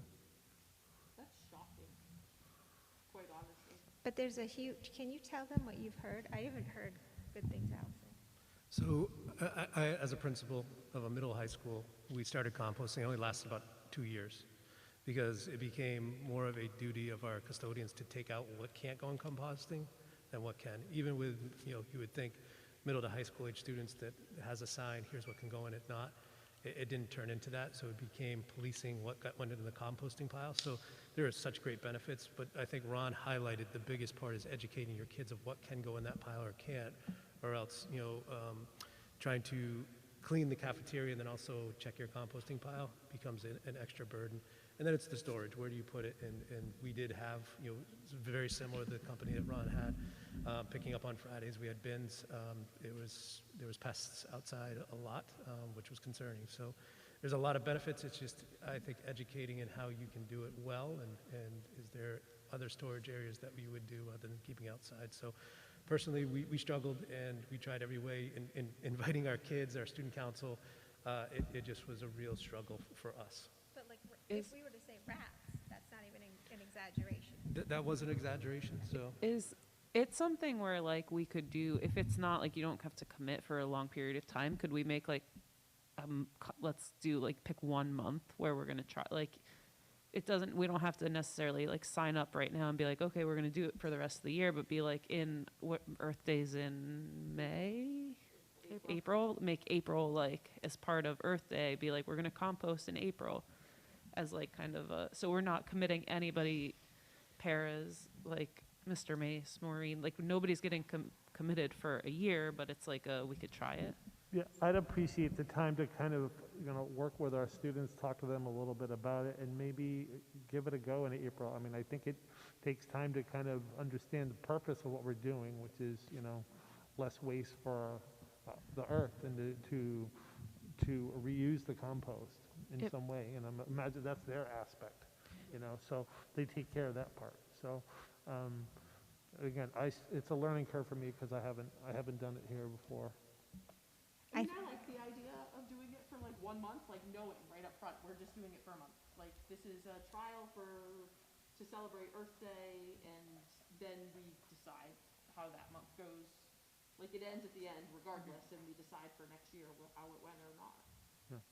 It may also be worth talking to the town of Exeter, because I know that they just had, so the whole town of Exeter has compost now at the dump with Mr. Fox, and I don't know what they've been dealing with in terms of pests or anything like that, but I feel like their dump is in a pretty wooded area, so they would probably have a pretty good idea of what would possibly be dealing with, or like what do they have their bins in, or how does that work? I don't know.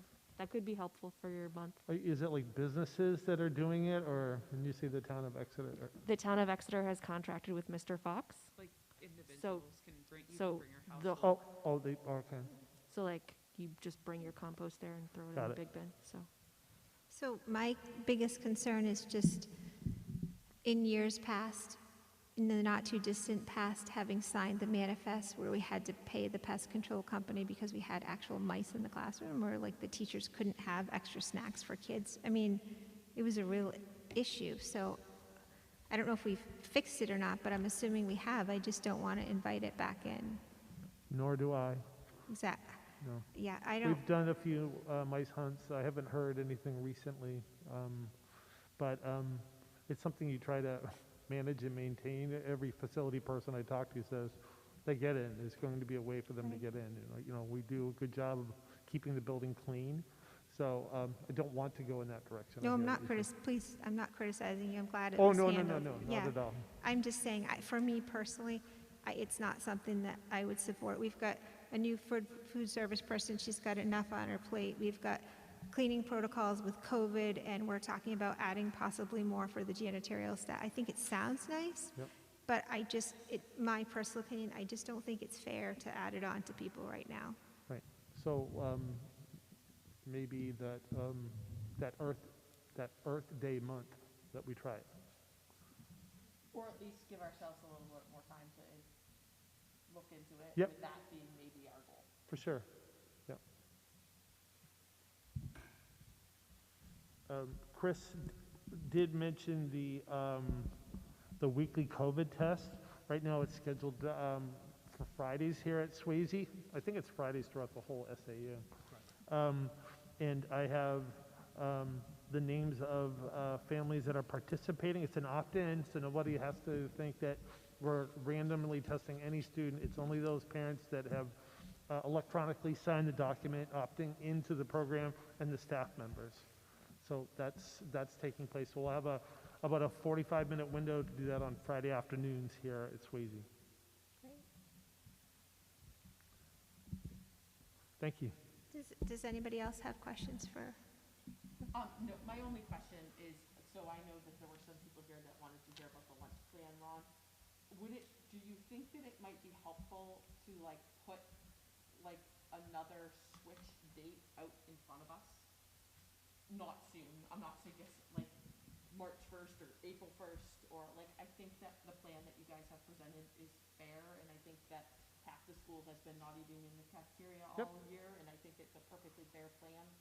But perhaps because there were some very heated emails, that maybe if we publish the next date, that might help, I don't know.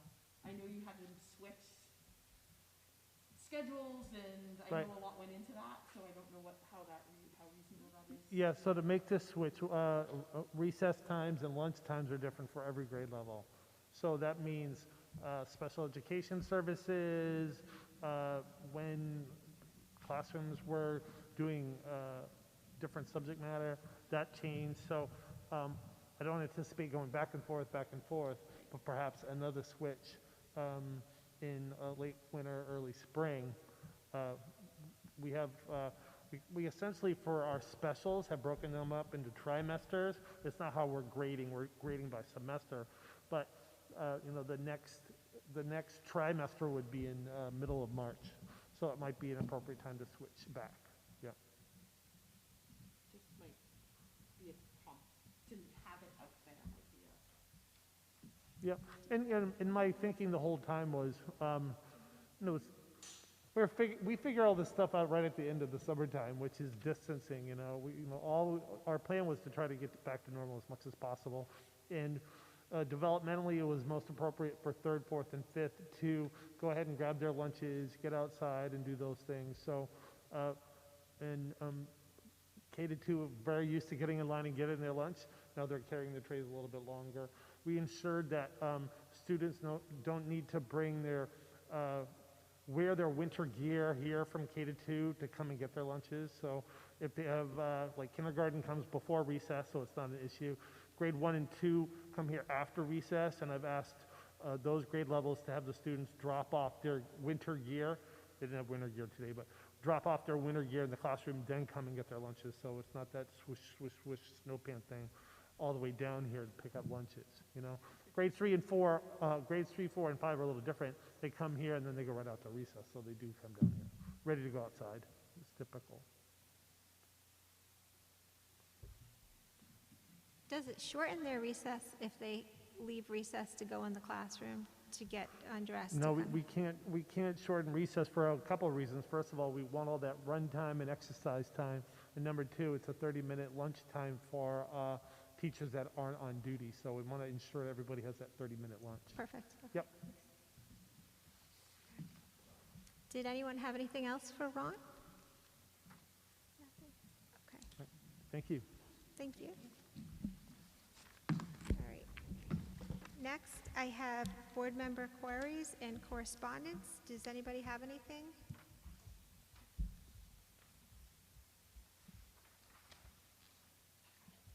So I have 7 emails that I just want to attach to the minutes. So can I give them to you to give to Kayla? So I had just received 7 emails. It was regarding Letty and what had happened with the Board of Selectmen, the social media post, and some comments that were made, and then the news articles that ensued after that. So.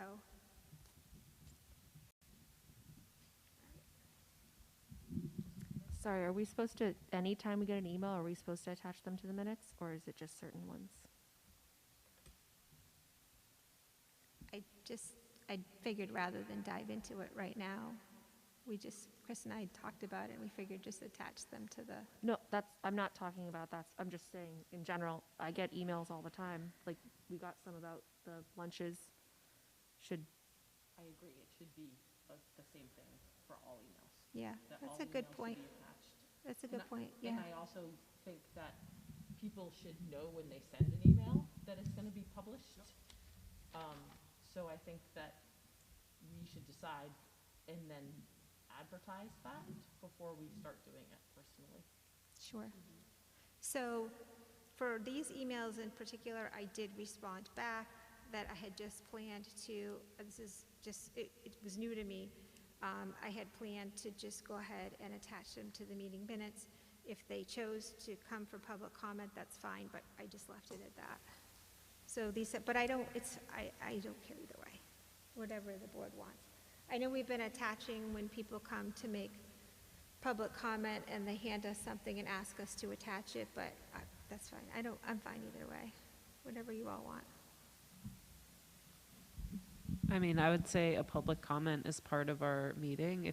somebody wants their email attached to the minutes, they could note that, like, please attach this to the minutes. And if somebody comes to the meeting, I think it should be attached, because they're coming and it's part of our meeting minutes. But if somebody just sends an email, I don't see the value, I guess. Yeah, I mean, I guess, there's a couple of things. Sometimes the emails that are coming to us are not appropriate. And maybe the wording choice and the tone of them would be different if they were being published. But I do think regardless of that like, I would want people to know that their emails are being published, because some people might not be comfortable speaking in front of it, but send a very thoughtful email that aren't looking for it to be published. Okay. So these particular emails, the people do know, just putting it out there, but either way, if you don't want them attached, that's fine. I just need to know, and Chris won't attach them. I mean, I guess I don't see the value in them being attached, especially because they don't pertain to anything that happened at one of our meetings. That's fine. It's something that happened, so that would be my personal preference. Okay, so I'm fine with that, but I just, part of in attaching it too is I thought maybe we wouldn't necessarily have to address it now, but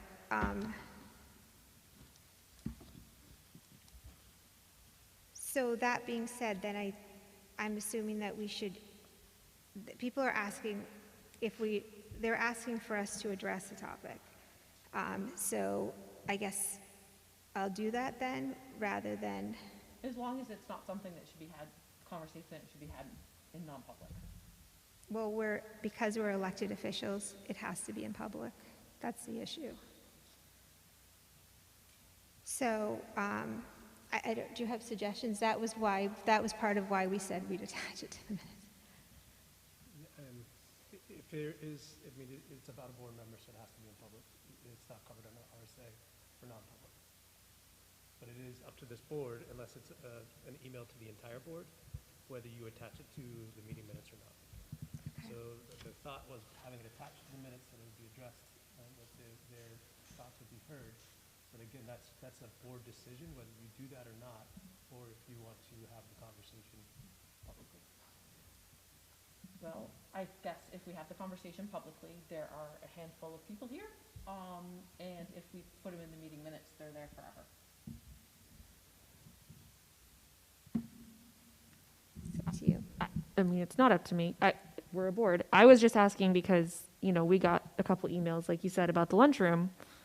If you would, if the procedure that we're supposed to follow is that when we get an email about something, it should be attached to the minutes.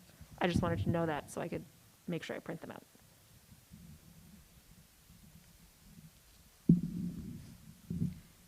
Okay, so we're going round and round. So it's up to the board. If I'm getting the feeling you don't want to attach them, that's fine. I hear what you're saying about consistency, and I think you heard what Chris and I were saying is we thought rather than having the public discussion, if we attached it, it would honor what people were saying, but it would just, it wouldn't be out there as a,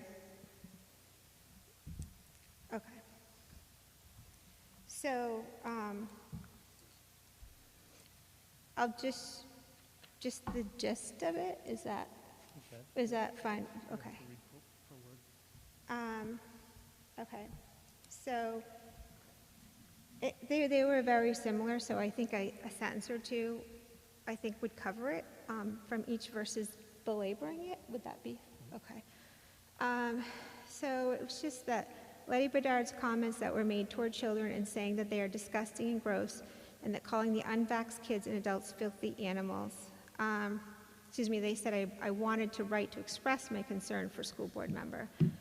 This is so inappropriate and wrong for anyone to say, especially a member of the school board who is supposed to be working for the best interests of our children.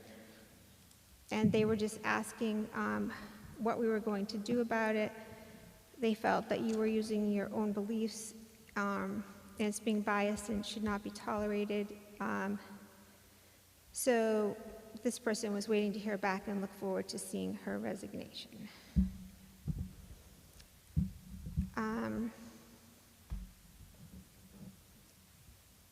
The next one was just, it was really the same. It was calling for a resignation, and it was just very similar comments, I think, so we don't need to go into that.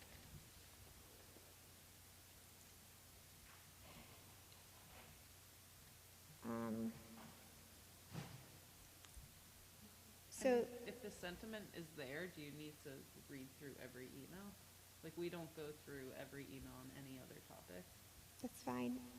It's fine. I need your help on this one.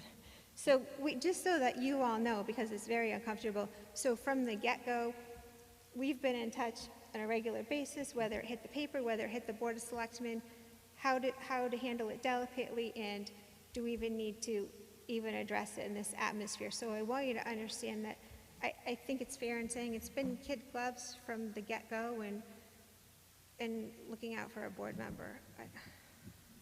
Unless you have a different opinion. No, don't I know which think person. we were trying to hear the concern of people in Swayze, at Brentwood, and their concerns about comments. However, it wasn't at this meeting, and so that's why it wasn't discussed here. So, again, being able to hear their concerns, and again, we've talked about people posting on their own personal sites and how they would do that. We've talked about that at previous meetings and how this happened prior to that. So I think we had covered it on how we were going to continue to act as board members when we're posting on social media sites. So that was the discussion that went back and forth. I think they're all the same. And Melissa, you can say that there's 7 emails that were concerned about the comments that were made at a couple of public meetings, and we're talking about that. I think for me, the biggest takeaway was the social media is done. That was prior to. One thing that Mike Morgan had said to me always was, if he goes to Starbucks on a Sunday, he's Mike Morgan no matter where he goes. So, he's not just Mike. So we just always have to be careful of what we say. That's all. I think that covers it. So, does anybody have any questions? Perfect. All right. Yeah, sorry, I just have one question. Sure. So we've talked about the social media posting, that when we post or comment anything, we should say posting or commenting as a private citizen. Is the expectation that that would also be done in person at a not school board meeting? I would make that recommendation. Okay. Because you are an elected official, and sometimes people don't see you as other than representing the board. So I would make that recommendation. Okay.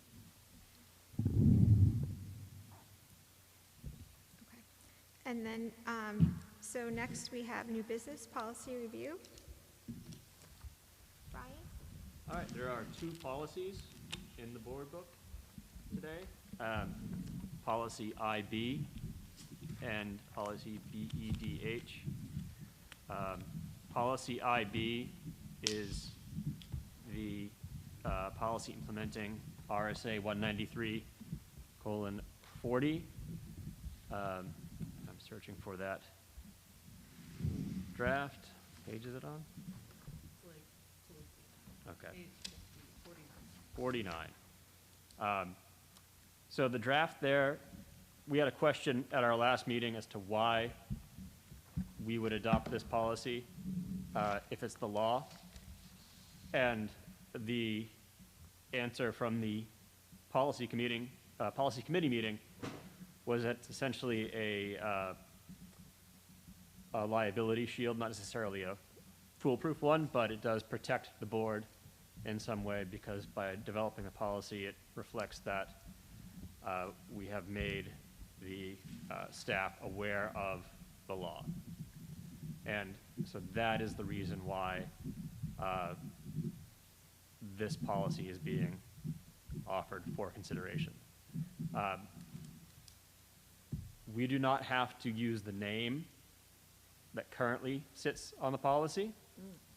And I have a redlined version of the policy, and I have copies of it if people would like to consider it. Really, the only changes are, instead of calling the policy academic freedom, it's policy in response to RSA 193:40. And then the first paragraph, where it reads, academic freedom is the opportunity for educators and students to study ... It replaces that with educators and students should study, investigate, present ... And then grammatical fixes on the numbered items to have them all begin with verbs so they're consistent. And remove is from prior to the colon at the end of the second paragraph. So I've just pass them down. And I can email this to you, Chris, for the minutes.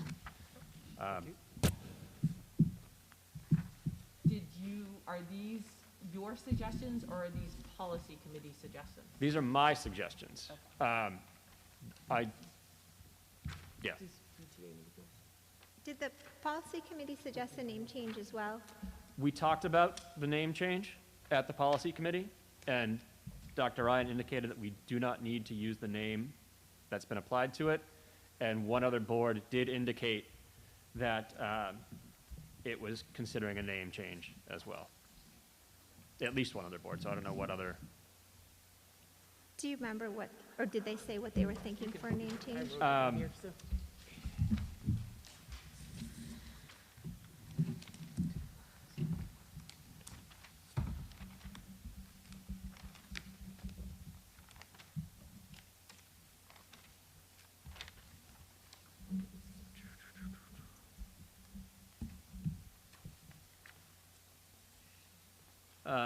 I do not have it in my notes.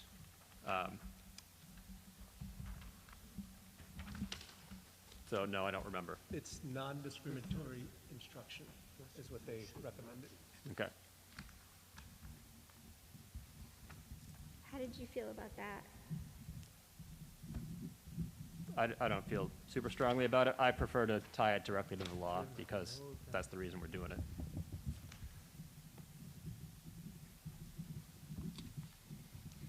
So for me, I'm not super savvy with the technology, and whenever I go to look up policies, I like to see just for me, I like to see the name. I don't know, I think if I looked it up, policy in response to RSA 193.4, I think I would find it confusing. But I also know it's referenced at the bottom too, right? Law reference. Yeah. RSA 193.4. I think, for me personally, I'd love to see some type of an actual, you know what I mean, an actual name given, just for my comfort if I were to do research. But I completely see what you're saying. Does the board have other feelings on this? I know that there was a teacher that spoke about this last time. Do we know? No, we're getting there. I just wanted to hear your feedback first. My feedback is the same as last time. My concern is that that last section that says efforts to promote equity and or inclusion seems at odds with should not treat members of other identified groups equally. So who decides where that line is? Is that something that we're going to have to police, basically, is my question. Was that discussed at the policy committee level, Brian? We did not discuss enforcement, as it were, of the recommended policy.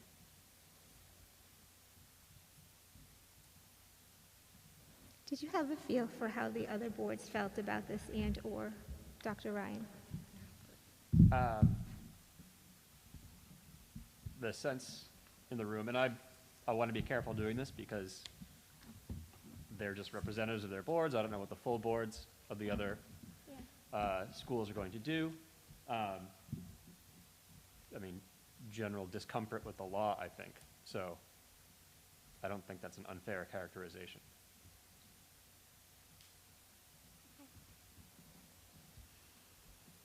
Do we have any other comments? I mean, I would keep all of the edits. The fourth bullet is very confusing to me, using the negative, and it's like, I would potentially strike that unless it's verbiage from the law and we need to have that. But I like the name. I think that if you were to Google RSA 193.40, it's going to be the first thing. So if somebody is doing research, like that's the first thing that will pop up. So I like them. I just think the fourth bullet is worded in a very like using, it's a double negative, and it makes it, because it's in no event may an educator instruct, that they should not treat them. So it's just that is confusing, but. Do you have anything? It's from the law, so that's why it's worded that way. Mrs. Woods, did you want to share?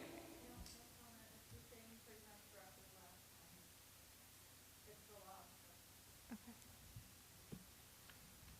I like Brian's edits as well.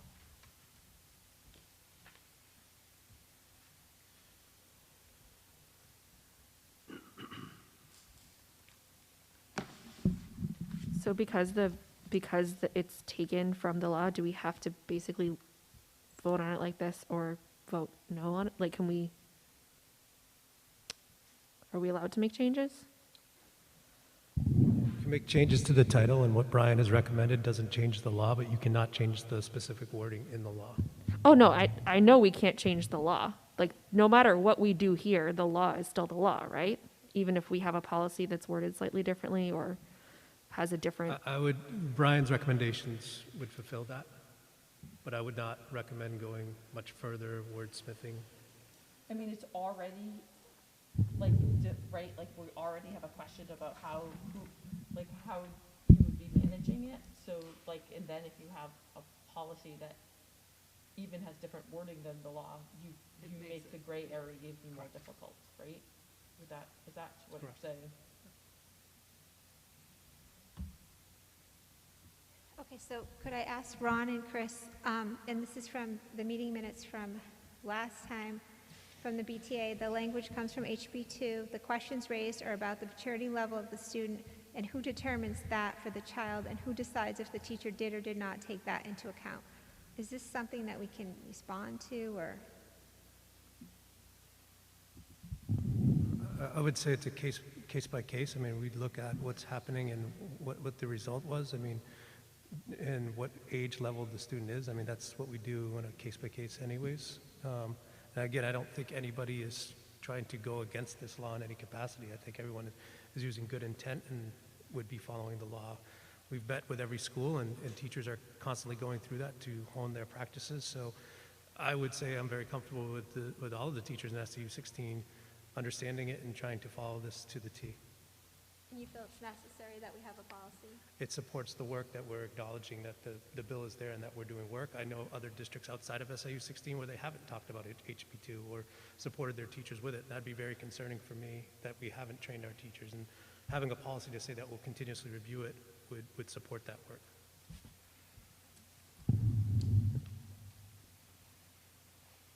Do we have any further discussion?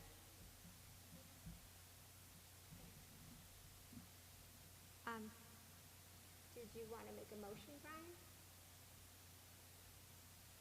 Not particularly, but I will. So I'll move to adopt the policy as amended. I second that. And are we voting right now with the title policy in response to RSA 193.4?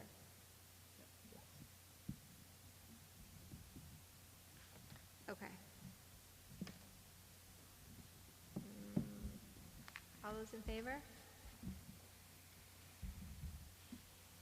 Any opposed? Any abstentions? Did you have a vote, Brian?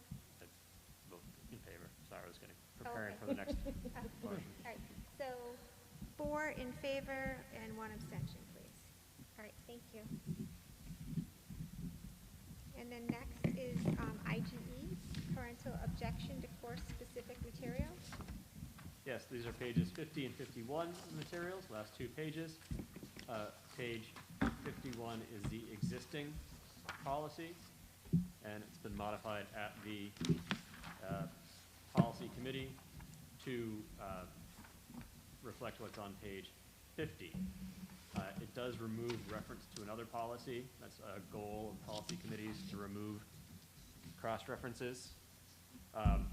Brian, can I have mine printed out and I don't have page numbers? Yeah. The one with the yellow at the bottom, is that the revised one? Yes. Okay. That's 2021. So that has the blank date at the bottom. Yeah. Last review version date, December blank, 2021 is the new one. This is also based in law. The RSA site is at the bottom of the page. That's why there's the specific note regarding human sexuality or human sexual education. That is taken directly from RSA 186.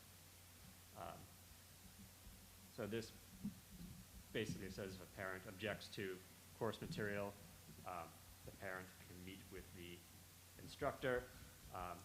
They can work, or the building principal, identify mutually agreed upon alternative material that might meet the course goals.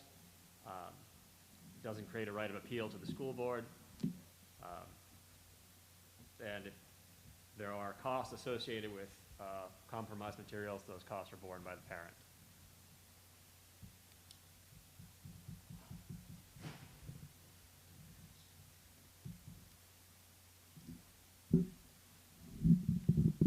So I'm assuming that the paragraph that's in the new one after the right to appeal the board is basically what was that old policy?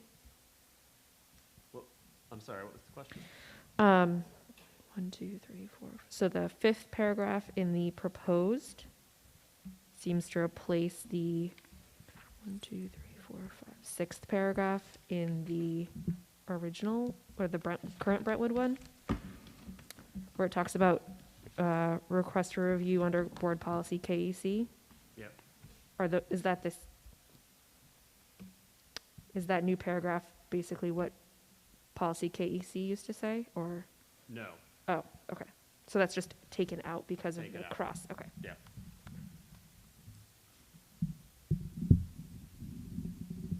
Is this a policy that we are required to have? Again, yeah, it's RSA 186. So basically the point of these is to reflect that we're incorporating the law into our administration of or oversight of the school.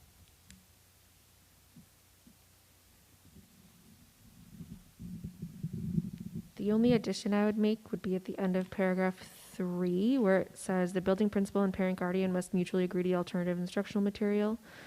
Any cost associated with the alternative material should be borne by the parent guardian. The original one says alternate materials and or instruction, because I would assume if there's a classroom of 20 kids and one kid is getting something different, that we're going to have to figure out how to pay for that extra staff time.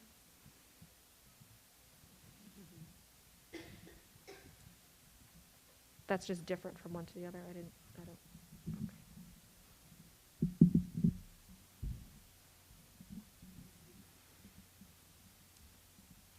And the bottom paragraph, the note regarding human sexuality or sexual education, is that's required by law to have that paragraph in? Yes.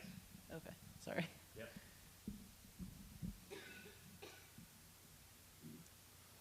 So I just want to understand, why would we not want the policy or even that note at the bottom? I didn't say that we didn't.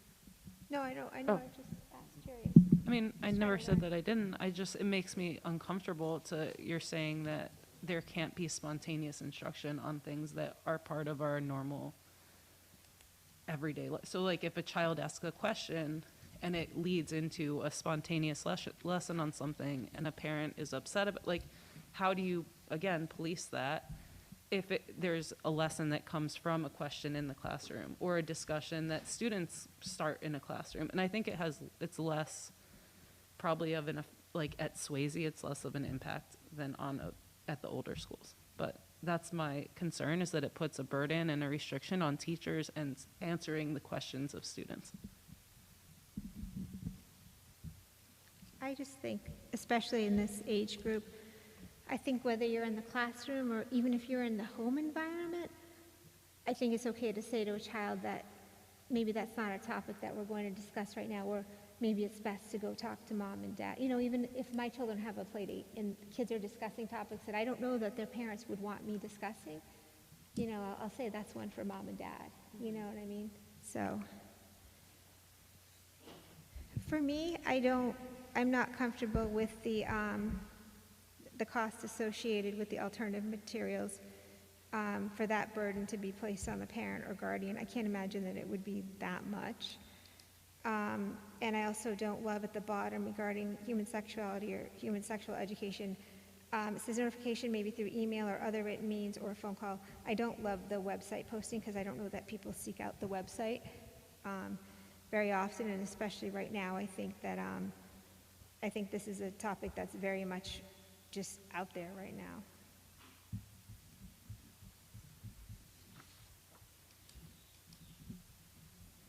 And I am curious why, I know it's in the old policy, but nothing in this policy shall be construed as giving parents/guardians the right to appeal to the school board. Just curious, why is it? Do you know why that's in there? I do not. It's not part of that discussion, sorry. Brian, do you know why it's in there? No, it was in the old one, but I think the idea is not to have, and that we did discuss it at the committee. I don't think we wanted the school board to sit here and make individual classroom material decisions. I think that could have us taking an awful long time, and we're not well placed to do that. So if the building principal and the teacher and the parent agree on that alternative material, that should be good. So, okay, so I think I'm misunderstanding it then. I took it as, let's say that the parent and guardian does not reach an agreement with the principal, then they would take it to, I guess, right, superintendent, but there's always that option of the board, and I feel like we're removing it, although I don't know, is that not typically how would something typically be handled if the parent is not happy how it's being handled at the building principal level? They would go to, Typically superintendent before it goes to the board. okay, but then it would eventually come to the board, so I don't know why that sentence is there. That sentence makes me uncomfortable as well. Well, I wouldn't want, doesn't take away the ability, but it doesn't grant the parent the right. So I think there's a distinction between those two things. Mm-hmm.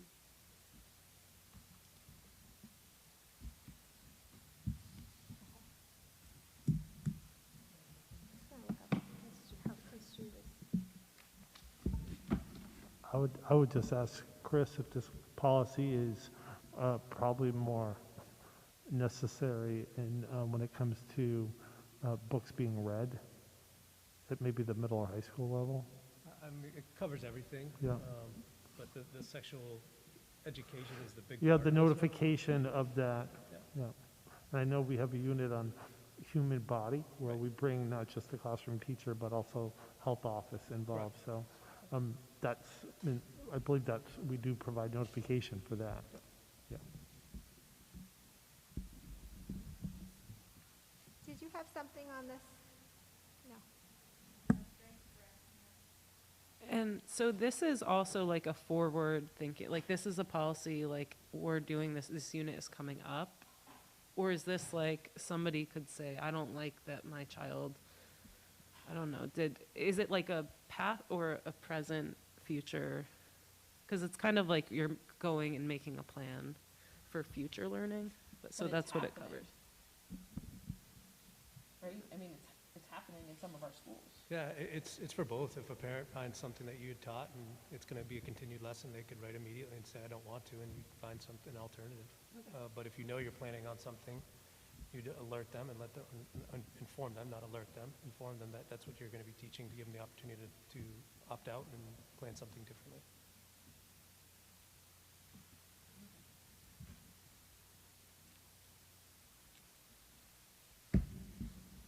Are we comfortable sitting on this one for a month, or do we all want to make a decision tonight? I just think with big policy changes or any policy changes, it's probably good to digest it before. Oh, Letty, did you have something? So we sat on the other one for a month, and then the decision of the board was basically, this is the law, so we have to adopt it. So if this is also the law, we have to adopt it. Are we gonna end up there next month? We might, it's just time Okay. to process, that's all. Okay. I mean, I'm fine tabling it for a month so we can kind of think about it and talk, now that we've talked about it as a group.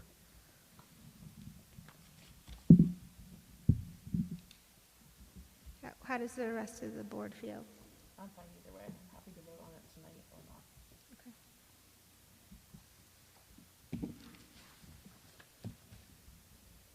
All right, Allison, Superintendent Evaluation Committee? Or did David steal your thunder? Yeah. So, so we've met twice. We've met twice. And, Chris, I didn't print you out a copy. I assume you've seen them, sorry. Thank you. You're welcome to look at my copy. Oh, no, you don't want my chicken scratch. I handed off my fresh copy too, but, so we met twice in November, and first, the process. So the process is that I was going to give you guys the goals tonight, and I will kind of just roughly share the data that we're going to collect on the goals.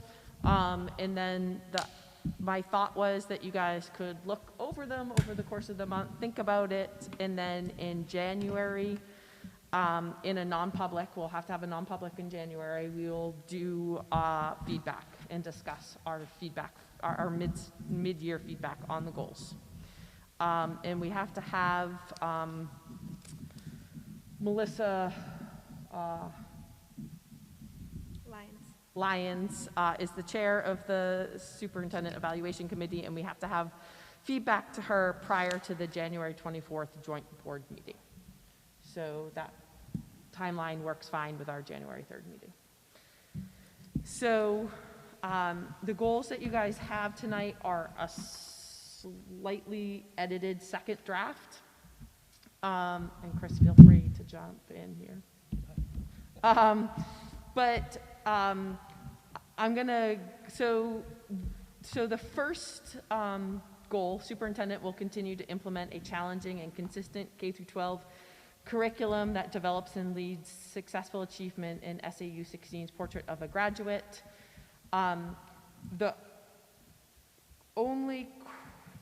So we provided some feedback when we originally got these. And the only feedback here was on section B. Everybody was good with everything prior to, or everything else but section B. And in section B, we asked, what does what does redefine methods mean, and what does expansion mean? And Melissa captured a really nice sort of summary of the conversation that was had amongst the 7 districts. And so no change was made on that one based on that feedback. But the concerns in general about that was just that there's some very mixed to negative feedback that we are getting as board members across all schools, all elementary schools, about the current report card and why we would be expanding it when it hasn't been, when it's not where it should be yet. The answer that we got was that it was approved in 2019 and we're moving forward. So I do think that there's still some concerns that it's not where it should be, and that we probably shouldn't be expanding it. But there hasn't been any further conversation besides that. We provided feedback, we got that answer, and I haven't seen anything since then. Number 2, superintendent will address opportunities to improve communication process through all school boards, respective to their current expressed needs that each school board had shared last evaluation. As you see here, the only feedback we gave is we wanted a timeline because we didn't, we're already really at the end of the mid-year. And so what you saw tonight was David's attempt to meet a timeline, which is great. So, you know, I guess Chris, and jump in about the timeline, but the problem with the evaluation as a whole, not the problem, but the delay of it, was just that we actually, as a joint board, he didn't get our feedback in a timely manner last summer, or at the end of last year. And so when Melissa Lyons realized that he hadn't received it, she went and met with him immediately and did it herself. But it happened this fall. And so we're seeing the results of a not timely process from last year. So he's trying to, I think he's trying to fix that by moving fast on some of these goals so that there's some accomplishment. But people were happy with the rest of the goals. There was no question about goal 3. Superintendent will revitalize the strategic plan goal to bring the community into conversations in all schools and to bring the school/students into the community, right? So schools coming into the community and communities coming into the school to revitalize that strategic goal plan with the objectives there. And then the last one, actually, people were really happy with the last one. We did have one suggestion that I actually don't think was added. Yeah. So the goal, as you guys can see it, develop and circulate a K through 12 district-wide survey to all students, parents, and faculty and staff to gather baseline data regarding community perceptions of and aspirations of SAU 16. Data will be used to develop superintendent goals for future years. Our recommendation, and this kind of goes back to transparency, I'll be really honest, was, okay, so if we collect all this data, we love that we're going to collect all this data to, you know, I mean, I think that addresses a lot of the feedback that we hear out in the community. But our suggestion was that there should then be diverse working groups at all levels designed to collaborate on solutions. So, you know, at Swayze, if there's data collected, then there's a working group designed at Swayze that is a mix of faculty and staff and school board and parents, whoever it is, depending on what the data comes back at, that would address solutions, versus it just going to the superintendent's office.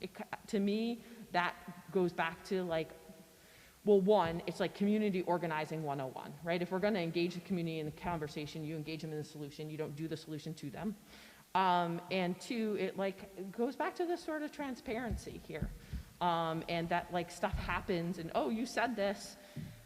Did we say it, or do we understand what, like, so that did not get added though. I think that the goals that you have are what was there, and I think that those are the things that we need to think about in the feedback. Maybe that was too much information.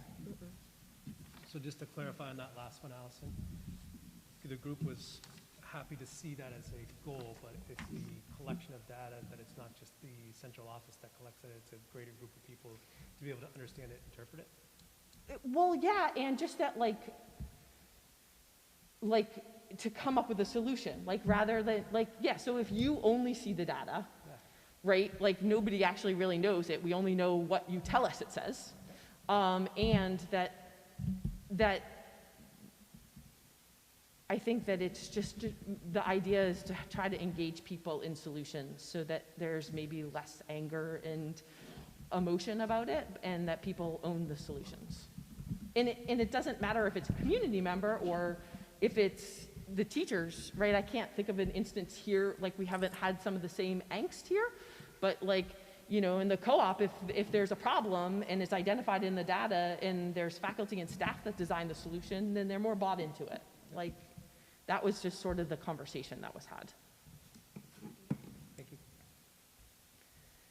I mean, I really like the idea that it's like a community-based approach, because I feel like there is a lot of angst and anger.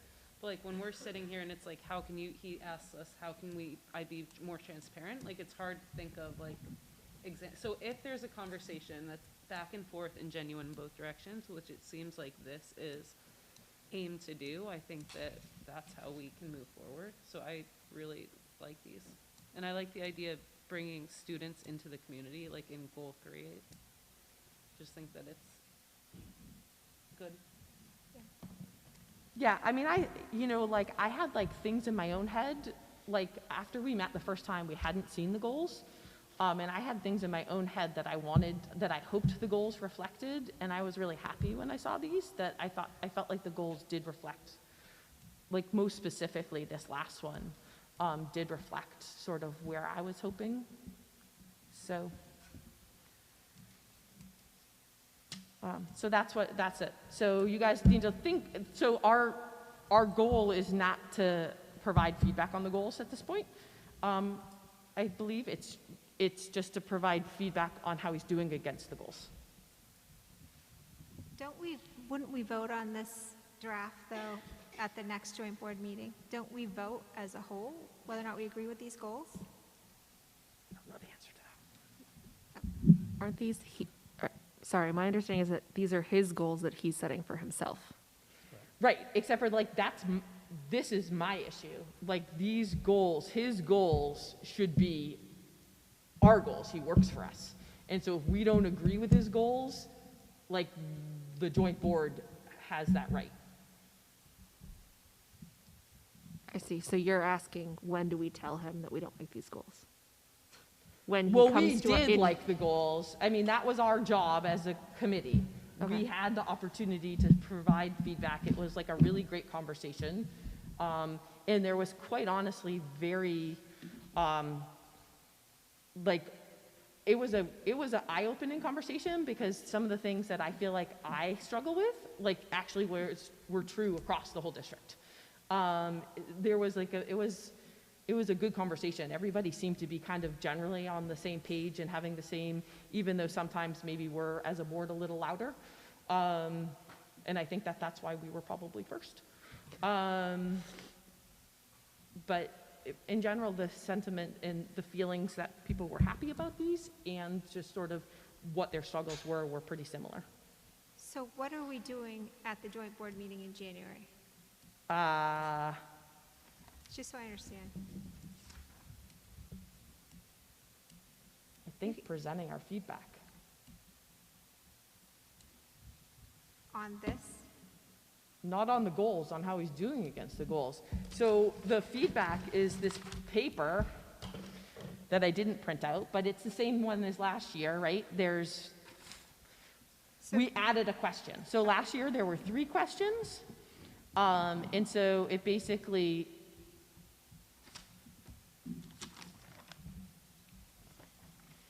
So Allison is just curious, so is the gist of it, at this point, these are the goals, and then at the January meeting, we'll go into non-public, and we will share with you yeah, our thoughts, and then the committee will put it together for it to be presented yep. at The January only thing, so this feedback form is the 4 goals with the objectives under it, and we provide like written feedback. Like there's no like 1 to 5 school. Remember, we've done this all different ways, but it's just written feedback that we provide.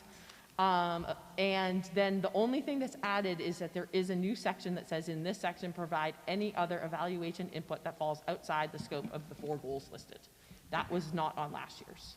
Okay. And so it's going to be presented the same way as last year, where they're not like pulling like themes across all the districts, but they're summarizing the feedback from each district, the same that we all voted on last May or whatever to do. And we also suggested for 2 reasons. One, to make sure what didn't happen this summer and that they didn't get presented doesn't happen again. But also because if like just Melissa and Travis go and present him and he has a question about like Brentwood feedback, then they can't really answer. So the proposal was that the whole superintendent evaluation committee go to the meeting to review feedback. So That's interesting. Okay. So at this point, then, can we put on the agenda for next time? We're going to go into non-public Yep. for this and attach that questionnaire? What do you Yes. think? That way we'll have it 5 days ahead of time? Okay. You have this And questionnaire when- already, Chris, or you need me to send it? You don't? Okay. Oh, do you have Well, just when are we evaluating him? Like, when's the start time? If we didn't give him last year's feedback till September, like, it seems unfair to judge half a year on like a but is it like December? It's really just, I think it's just for this, it's how against Okay. these, I mean, knowing that it's a work in progress. It's only the mid-year report. Okay, so it's not like a, I would start It'll be from, one at the end of the I year would too, start from right? July 1. Yeah, I would Yeah. start, because the point of the mid-year report is if he's going and, we can go, yeah. And there was, not related to this, but we did have a conversation that somebody is not on board with this. I forget what town, but we did have a conversation that we did maybe want to go back to some sort of survey, not Yes. like the one we did Oh, I like that. for 750 of our closest friends, but like some school-based, like district-based, not school-based, district-based survey. And so I think that will be talked about after the January 24th with the superintendent evaluation. But there's to be some opportunity to collect other feedback besides just the board's opinion on it, Okay. right? Like we want Ron's, we want the teacher's opinion, we want feedback besides just our own, because we don't have purview to all of the work. Sounds good, yeah. Thank you. Okay. Before I go to public comment too, there's one thing that I forgot about, and I'm thinking maybe we could just talk about it in January. But I know, Alison, you had talked about digging deeper into scores, and I understand what you're saying.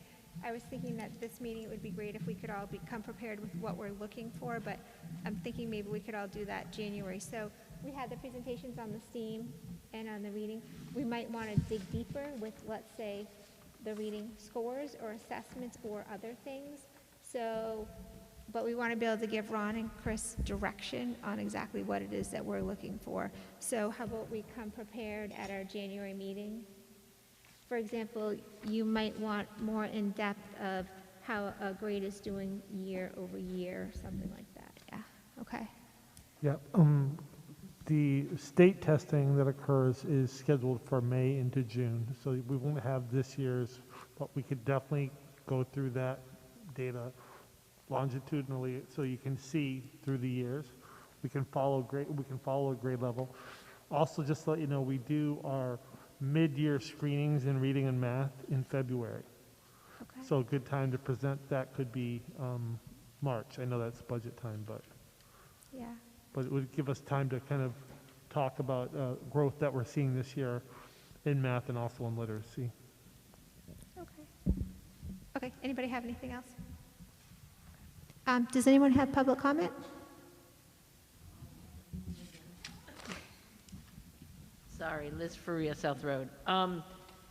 In the superintendent evaluation, superintendent goal number 1, is portrait of a graduate specifically a two revolutions term? No. Or do other consultants have Yeah, other portrait of a consultants have graduate? it, and other school districts have a portrait of a graduate. But it's not a two revolutions thing necessarily? Nope. Okay. Because I'm a little bit confused about where all of the consultants that we have end up in the budget. It's very hard to follow. Like the communications people, the two revolutions people, you said 2 different people for math or something, right? How do we find all these different consultants? Like, is there a consultant list somewhere or a consultant? It's twofold. We do have different people that we talk to when we're looking at specific things that we're trying to get across for professional development. So there are a list of consultants that we've worked with previously. There's also when we see someone at a workshop, a national workshop, that we want to work with them because it's exciting. There's also different resources that we have. Right, but how would somebody like me, like a taxpayer who doesn't have somebody in the school, how would I find out how many people we're, like, I don't know if we're doing 6 or like 25. Like, how do we see where these consultants are? They're all in the professional development lines, or? It's different for each budget. Some is embedded in their professional development, others times when you Well, I'm buy- talking for, this is a Swayze budget, so I'm talking Right, about so where you- would they you be in were the asking, I Swayze was budget? trying to answer the question Yeah. in full. So it's different for each school. Here, some is embedded in professional development in your title grants, but also when you buy a resource such as iReady, some of that purchase that you made is professional development as part of the contract. And that would be another consultant for iReady? Correct. Okay. And then my other question is, I think you said it was number 3, Allison, about the community K-12 district-wide survey. I didn't hear you say anything about the community, anybody in the community getting surveys. No, it is. It's Oh, it in, is, okay. Superintendent's office will develop and circulate a K through 12 district-wide survey, and then in parentheses, S, survey or surveys, Yeah. depending on what we find appropriate, to all students, parents, faculty, and staff to gather baseline data regarding community perceptions of and aspirations for SAU 16. But the survey you said was for the staff. Nope. No. Students, parents, faculty, and staff. Yeah, but where's the community part of that? About the community's perception. Do you see what I'm saying? It isn't in there. Am I not understanding you correctly? So people who have no children in the school. Which is about 80% of us, yeah. Yeah, I guess that's not on. So 75 to 80% of us don't have children in the schools in Brentwood. So where would we not be included in the feedback? Because just in your other one, number 2 was, or number 3, I guess, was getting the community in the schools and the schools in the community, but then you're not taking any data from the community. Just a note. What would be some examples of questions, survey questions that we would ask people in the community that are not parents or not, they're stakeholders financially, but otherwise? But so the community often doesn't know, say, what's going on in the schools, because we don't get any of those school things, unless it's in the Brentwood newsletter or something. The community doesn't get a lot of the information about what's going on, what might be interesting to see. That's different, though, than surveying the community about how the schools are functioning, right? I mean, I guess, to me, as a school board member, for Swayze, I want to know what Swayze parents, what Swayze staff and faculty, and what Swayze students want for their school. Correct. That's the stakeholders to me. No, but it's also No, us. it's It's also it's also the people that are funding it. It's our Taxpayers. neighbors' kids. It's our, our friends' kids. I don't disagree, just that honestly, my question was though, what would we ask? Well, What would we? I'll think on it. You know I'll what let you know. Okay. But I think there's this- somewhere it's got to be So involved. that's why, and I think you actually asked the question before I could. He was asking about communication. What's the communication right now from the SAU office to somebody who doesn't have a kid in school? Very little. And the answer is pretty much nothing. Well, I don't think that's fair because as far as we have the communications company, and what they do actually is the SAU office actually tracks how much information they're able to get out to the press and what is printed. They track it on a monthly basis, so they're trying to get information out to the public. Or you'd seek it out at a board meeting, or you'd seek it out on the website, but that's what I do when I'm researching Right, another but when the SAU. communication went out from the budget book or whatever it is for the SAU, the date that was listed in there was the incorrect date for the public hearing and the Okay, but that's not right for us. But that's, no, I'm just no, saying but that's it's not part of Swayze. it's part of the communication that might go to the community, and the stuff, we're paying this firm $54,000 a year or something to not Swayze, but to put out misinformation. I mean, I think for goal 4, the goal is to understand perceptions on the K-12. So I think it's a fair point to want to ask community members because it's developing different surveys. So if there's a survey that only goes to community members, you can understand that data knowing that there's not kids. But you're getting an idea of what people think. Even if it's not true, then you can adjust how the information's being sent out so that there is a more real understanding what's going on. Thank you. Thank you. Do we have any other public comment tonight? Hi, Kim Leo, LeBrew Street. I just wanted to say on the Mr. Fox composting, you guys were concerned about the tops being gotten into by rodents. They do have straps that you can attach to the tops and clip to the side. And I've got those, and they stop anything from, you can cinch them right down and nothing pops the tops off on the toter tops. And they're super simple to install with a drill. Also, do we know if the playground had been addressed fully by Mr. Lister and the updates or the repairs needed? And there's something else. Oh, now that the weather is starting to get funky, do we have a storage solution for the picnic table so we reserve our resources that we've put into it so far this year?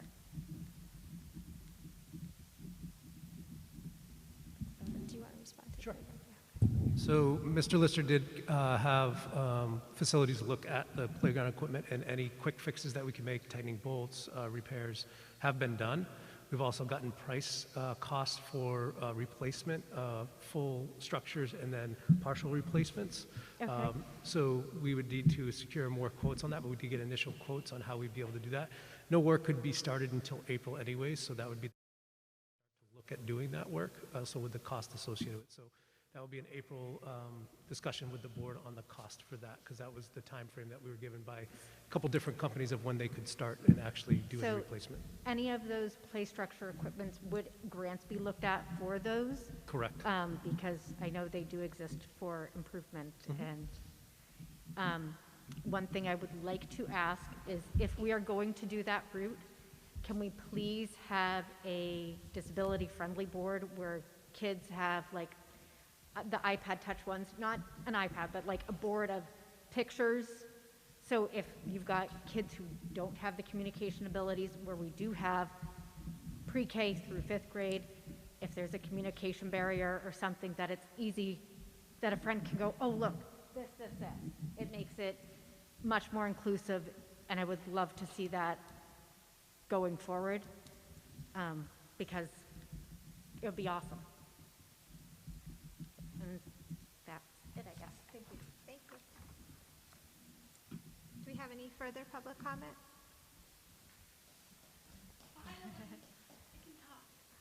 Hi, everyone. My name is Alicia Newbert. I live on South Road in Brentwood. My husband and I have 2 children in the Swayze school. They're 4 and 6.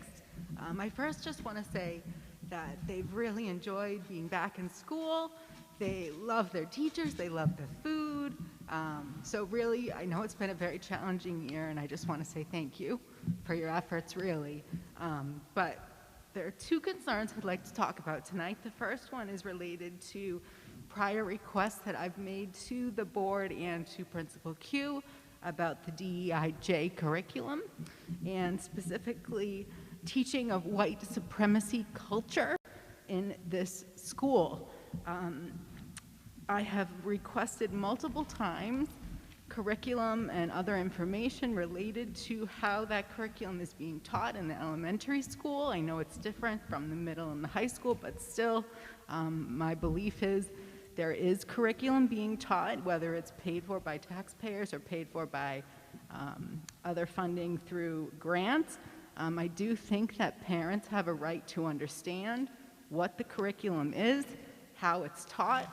I don't think it's just a mindset. I do think there are certain books, that there are certain worksheets, that there are certain things that are being taught, and I think that parents have the right to know. So again, I'm asking now for the board to fulfill my RSA 91A request on what those curriculum materials are for all of the children.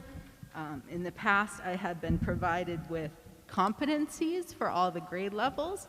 Competencies are different than curriculum materials, and I do think that that is something that parents should be made aware of, and given the opportunity to review it in advance so that if a parent decides to opt out, they can have that opportunity to do that. It kind of goes to Allison, your comment about transparency earlier. You know, I feel like I've asked this information, I haven't been given it, and I feel like at this point I'm like, the subject is being avoided, and I just don't think that's fair to other parents. Secondly, I wanted to comment that I was one of the 7 people that emailed the chair, Melissa Litchfield, about the comments last month in the Brentwood Select Board meeting, and whether Letty Bedard in her personal aspect or as a public official made comments about children being dirty, filthy animals and gross, and I just think that that type of language is inappropriate for a school board member, whether it's personal or not, whether she was referring to her children, all children, unvaccinated children, it really doesn't matter. And it was just, I just couldn't believe, again, this beautiful town that we live in gets news articles written about us. You know, we really have to be more aware of the comments that we make. And it's, I guess my biggest concern is, how are parents going to feel assured that the school board members have children's best interest in mind when we see comments made like that by school board members? You know, perhaps we can open it up to Letty and have her speak on how what her personal opinion is, but I just also would like to present a study to the board. I don't know who's taking notes today, but it is a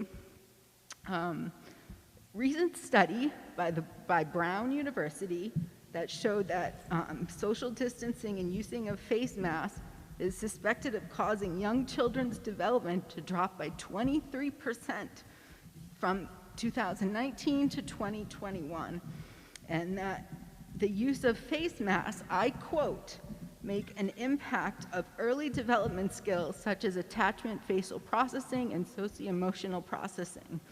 And I'd like to present that scientific study to the board for consideration when decisions are being voted on about masking and other policies regarding COVID-19, because I feel like children, especially young children, don't have the ability to voice their opinions. And so when you have board members who are biased on certain opinions on things without perhaps scientific data, that they might be making wrong decisions for children. And 4-year-olds, for example, can say, I've been wearing a mask for 7 hours and I have a super bad headache. You know, these are things we need to be aware of in these settings in an elementary school. And so if we're going to require children to wear masks for hours and hours and hours, we need to have scientific proof that it's helping.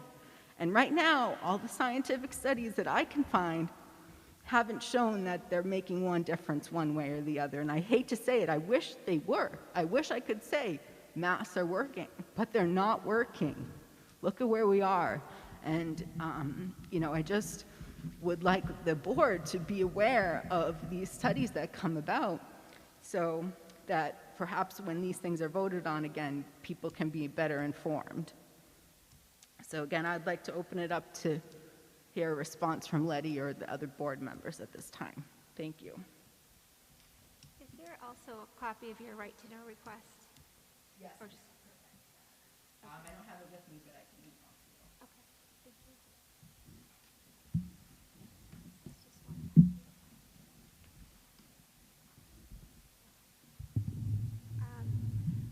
So I don't want to put you on the spotlight. You don't. It's board protocol that you don't need to respond if you choose to. You're well. I just don't want to take the opportunity with me. Okay. All right. Can I respond? I have one thing. This isn't to you. I'm just saying it in general, that like this board spends endless amounts of time making decisions and doing research and doing everything we can for the best interests of the kids in the school. We spend endless hours doing that, every single one of us. And so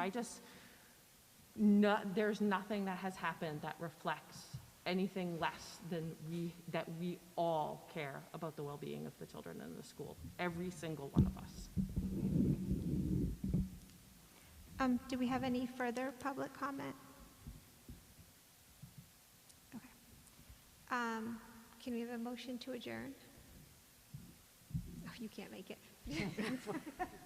I'll make a motion to adjourn. Okay. Do I have a second? I will, All in favor? we'll fight over it. Okay. All in favor? Aye. Okay, we will be going into a non-meeting right now, though.